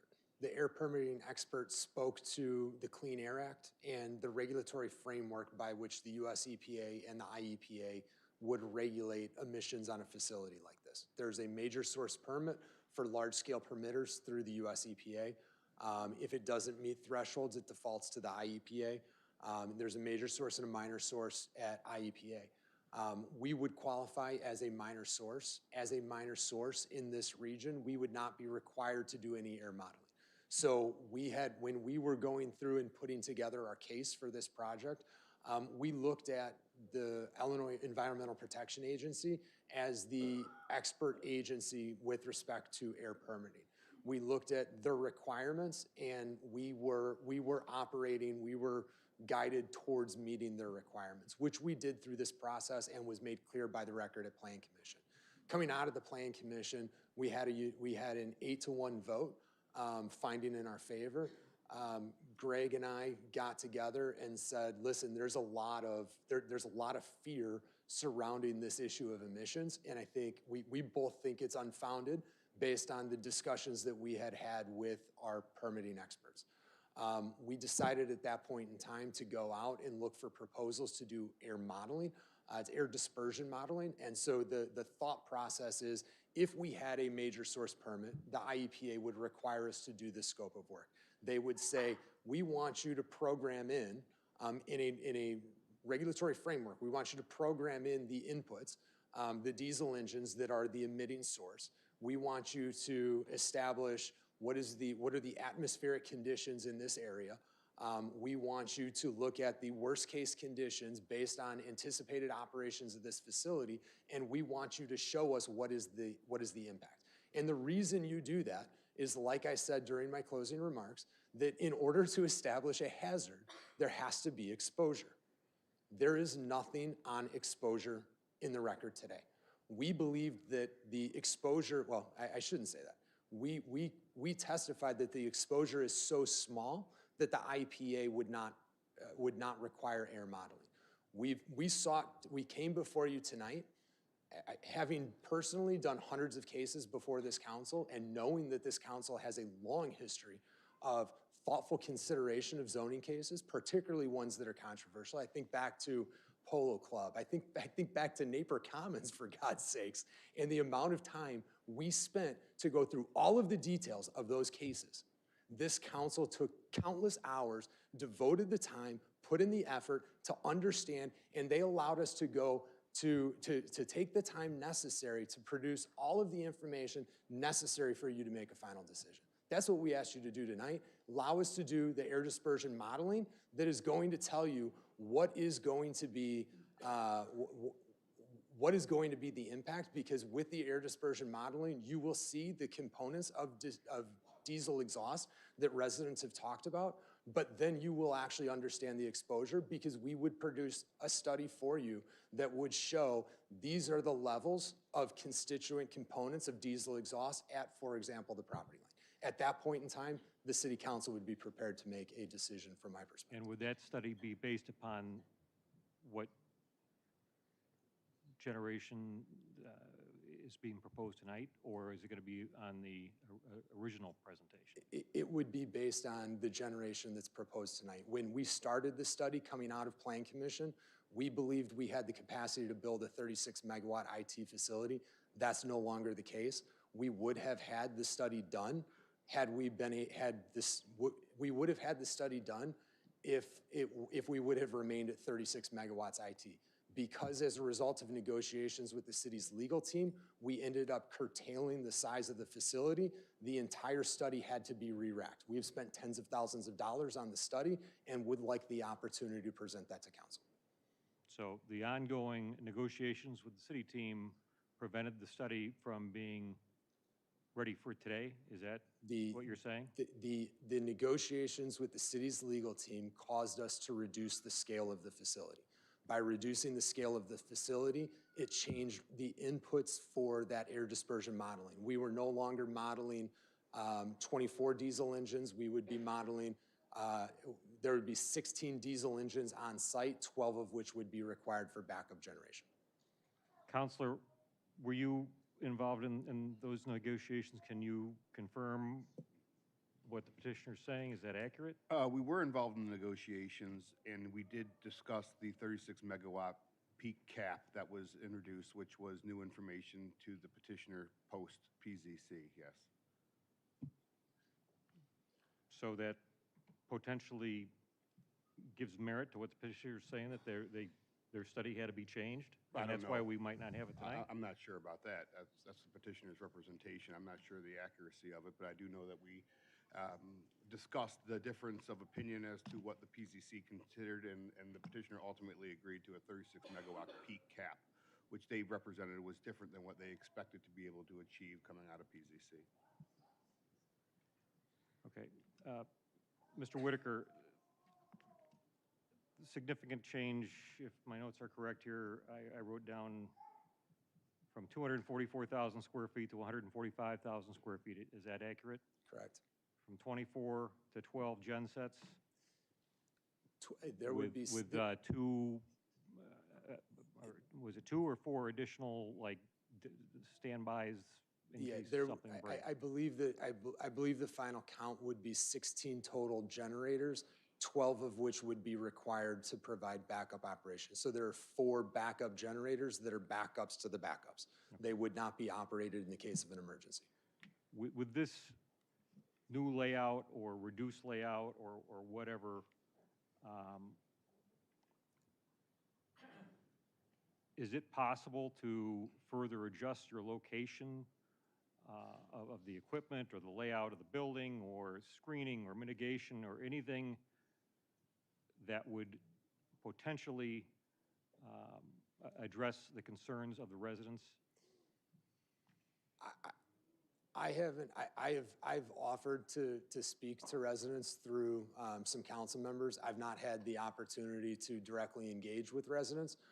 It's my understanding that some of the residents were not interested in that. So I would be hard pressed to tell you what would satisfy their concerns. I can tell you by way of example, the city of Yorkville has adopted standards for data centers that are some of the most comprehensive in the region.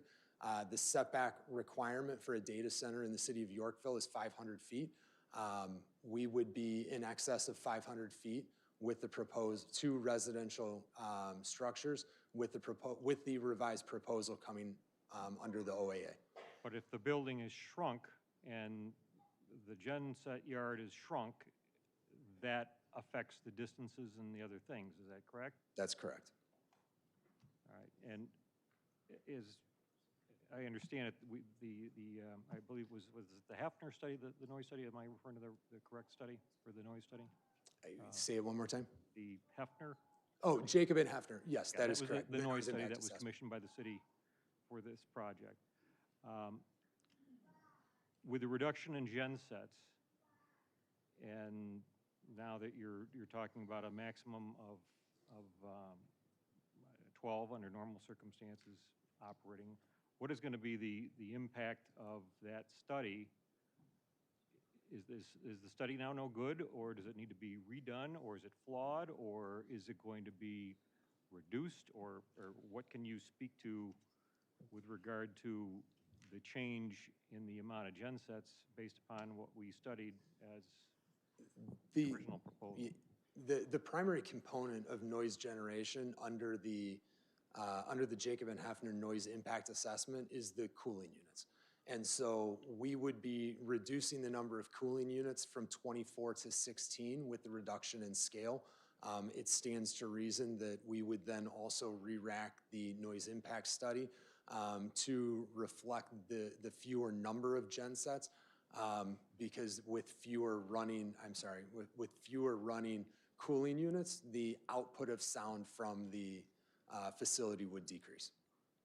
Okay, and when would that be available?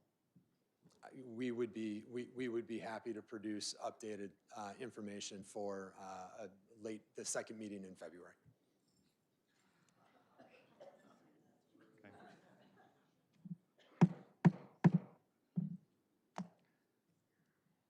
All right.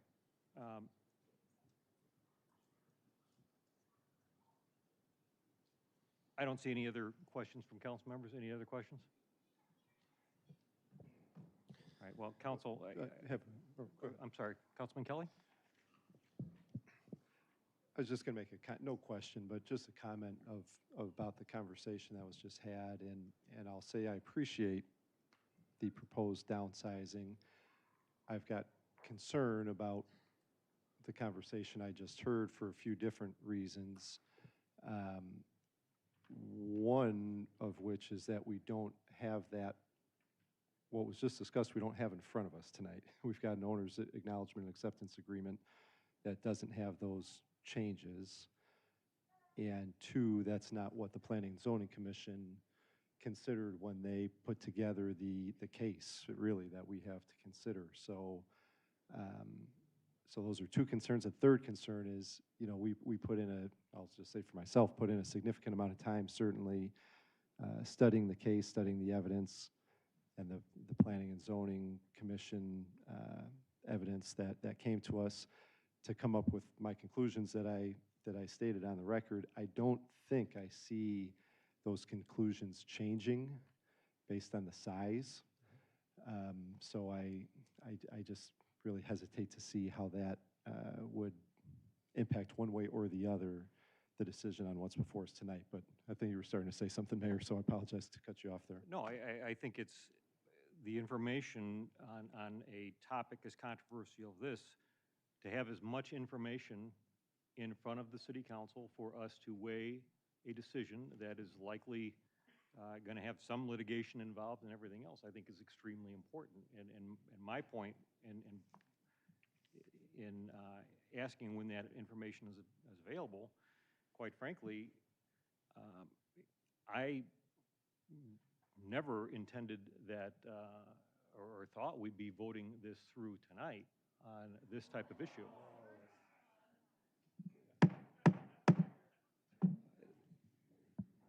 So I would make a motion to continue and table this particular issue until such time council has the additional information so we can make a well-informed decision and continue it to February 17th. Is there a second? Second. We have a motion and a second. Any questions? Are you asking a question? Go ahead. Yes. A question for our city attorney. I'm curious, and you may not know the answer, but just to give some context to it. If we got additional information on the proposal that's in front of us tonight and the agenda item, would we technically be able to consider that information at this point in time without the residents having a time to consider and cross-examine any report or expert witness? Counselor? I think that's something that would take some legal analysis, and we'd have to provide council some guidance on that. It may be a matter that would have to be, or maybe perhaps could be remanded to the PZC to reopen the public hearing and consider any new evidence. Alternatively, anything can be shared as it was tonight. Ultimately, the important factor is that the council is basing its decision on the Planning and Zoning Commission public hearing record to support the criteria. All right, thank you. I guess maybe I just need some clarification regarding what exactly you envision your motion accomplishing, Mayor. I will say for what's in front of us tonight, I'm personally prepared to vote on it. It almost sounds like it's a new proposal that's coming up in the meeting tonight, and that may be the petitioner's prerogative to do that. I don't know if they have something different than what we have tonight, but I think that's a tricky question. I'm not sure how that would really even work, and I don't know if our city attorney has thoughts on that, or Mayor, if you have a thought of how you see that proceeding. But it might be a more difficult question than it first appears. Well, I believe there's certainly relevant information that apparently was potentially obstructed from us having tonight because of negotiations with city staff. That's a great possibility. I think something that, regardless of what our process is, it's important to have as much information as we possibly can in our hands to make a well-informed decision. And that could sway council members to continue to vote no. It could sway council members to vote in the affirmative. But I think making sure we have as much information in front of us, that's our duty to do and have. So that's my position on it. Councilman Hauser, or I'm sorry, Councilman White. Thank you, Mayor. From what I was listening to on the dais, I mean, even with the proposals that was just being discussed, I don't really see, at least from a condition, the master plan discussion that several people said, how that even affects that, as well as just the housing, the property values as I discussed earlier. To me, it just seems like really an entirely new proposal. I'm ready to vote on it, and a question for our attorney: can they still go get more evidence, do what they want to do, and bring this back to have, is it 62 days if they want to come back to council for another? It's petitioner's prerogative. Are you asking if council were to deny the petition tonight, what options would the petitioner have? Yes. I think the petitioner would have the option to revise its plan and start over with PZC. They can submit a new petition and go through the process again if that was something that they were interested to, especially if it's a revised proposal. That would be an option. All right. That's what I got. Thank you. Councilman Hauser. Thank you, Mayor. I mean, no surprise here. I'm obviously going to oppose this. I've described this as contrived, and I think that's borne out in the record. I mean, you all are here, you can see it. I would also add, if this council, to my surprise, somehow decided to prolong this, I think that would be fraught with legal peril. You need to look no further than the Meyer case to see what happens if you introduce totally new factors that weren't considered by PZC. So you know, legal risk goes the other way too. I'm not going to put the city in legal jeopardy like that by coming up with some last-minute, you know, contrived plot to drag this out. Thank you, Mayor. Councilman McBroom. Thank you, Mayor. Just for what it's worth, when I had conversations with some of my colleagues up here, I didn't think we would vote on it tonight. You know, there's 15 hours of PCC. meetings. It's a hugely controversial topic. It's a big development. And we get an agenda on a Wednesday with 35 items attached and a 126-page OAA. I thought the reasonable thing would be that it would be continued. And so, but that was just my position, and I am very sensitive to the legal sensitivities around this. And if the vote's gonna go the same way anyway, fine, but I don't want to look like we had a arranged vote and it was rushed, and I think there's risk there. So, but that was my position. I mentioned it to you guys, but if you guys want to push vote tonight, push vote tonight. Councilwoman Jane. Yes, thank you, Mayor. Prior to the holiday break, Councilwoman Gibson and myself were told that a dispersion air model study was underway and that we would receive that before the January 20th meeting, which we never received. So that was understood long before, and to my knowledge, that study wasn't brought up with our attorney at any point. So this notion of it coming today is a little bit concerning, and I from a process perspective, what would need to be triggered in order for this to be remanded to PZC? What would that bar be? I'm not sure if our city attorney. I think if it was considered new evidence, it would require a remand to PZC to reopen the public hearing and have it be vetted at that level. You know, it's hard to say without having the evidence in front of us and understanding exactly what's being proposed. This is a new idea, but that's something that we'd have to analyze and make a recommendation. That would come back to council, then council would have to make the decision to remand it if that were appropriate, if they really wanted to consider something that was technically new evidence.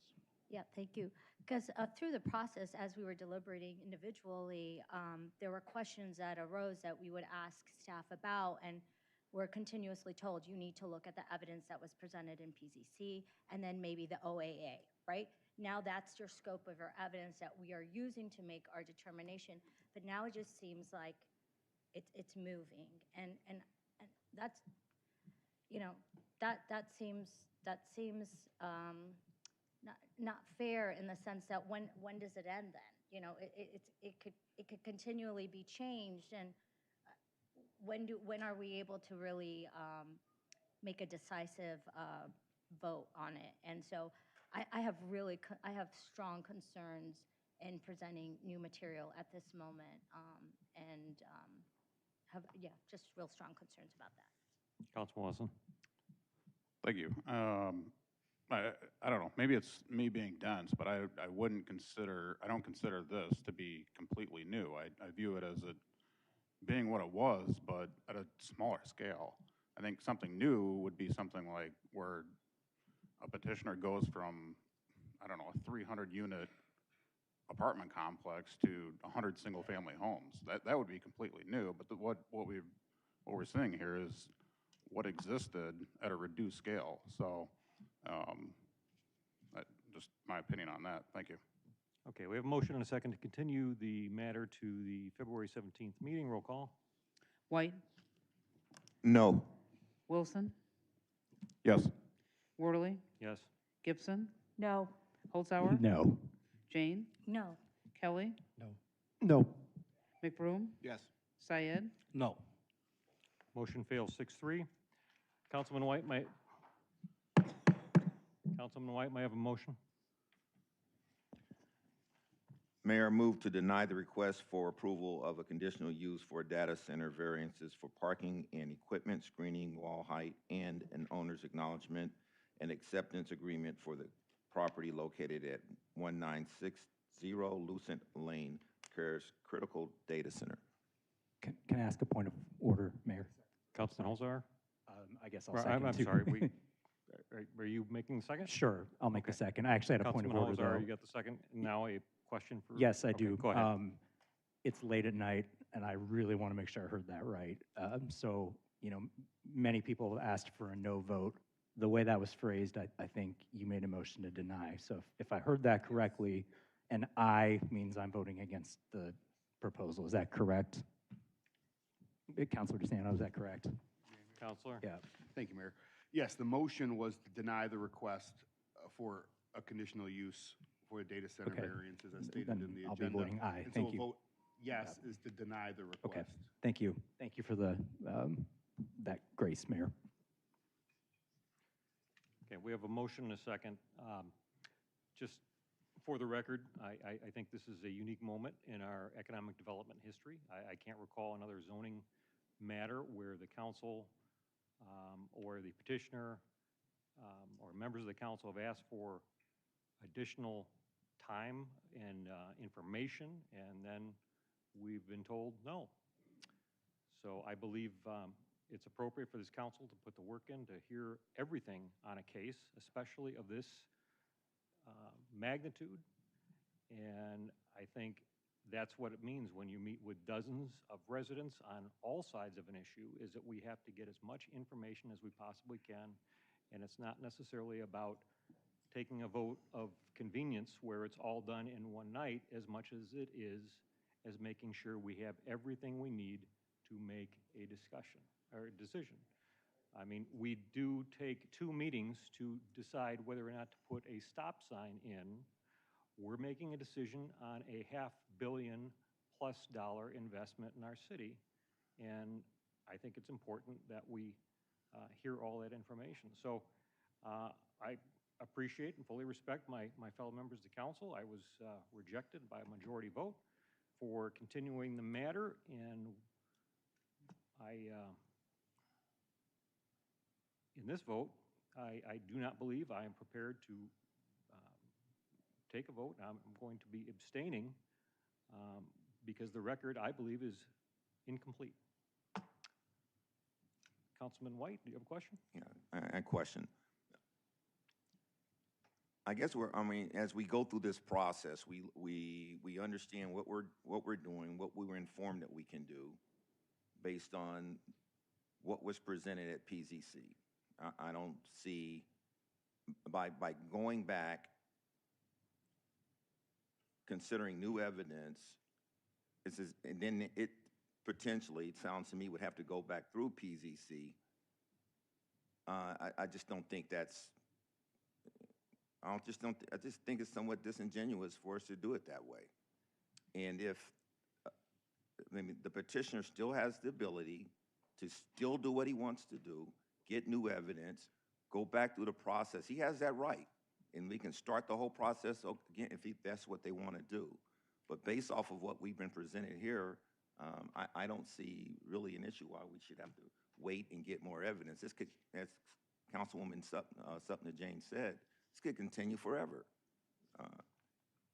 So I'm ready to vote, and if it doesn't pass, by all means, as I said, if they want to continue with that process and revise their plan and do it again and come back at the appropriate times, by all means, they have every right to do so. So that's where I am with it. We have a motion and a second. Roll call. Wilson, Abstain. Worley, Abstain. Gibson, Aye. Holzhauer, Aye. Jane, Aye. Kelly, Aye. McBroom, No. Syed, Aye. White, Aye.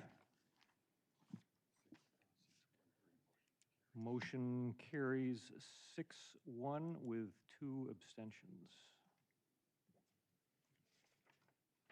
All right, new business.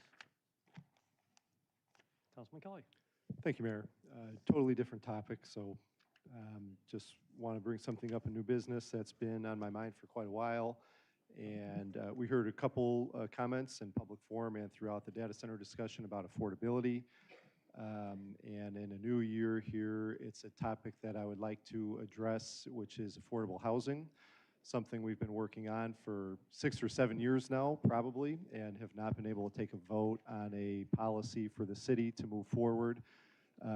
In light of this data center conversation, it's been difficult to really figure out exactly how council might want to proceed with one-on-one conversations. So I think what I would like to ask city staff to do in the relatively near term, if possible, would be to bring back a report to the council regarding the most recent efforts that we had pursued on affordable housing, to include the AHIP program and a potential inclusionary zoning ordinance. And if you could bring that back to us in the near-term future for council to then give some direction to city staff on if and how we would like to move forward with either of those programs. So I would ask for a show of hands to see if there's support to ask staff to prepare that report. Everybody hear Councilman Kelly okay? Okay. Show of hands in support of Councilman Kelly's request. 1, 2, 3, 4, 5, 6, plenty of hands. Okay? Thank you, Mayor. Any other new business? May I have a motion to adjourn? Motion to adjourn. Is there a second? All those in favor? Second. All those in favor, sign aye.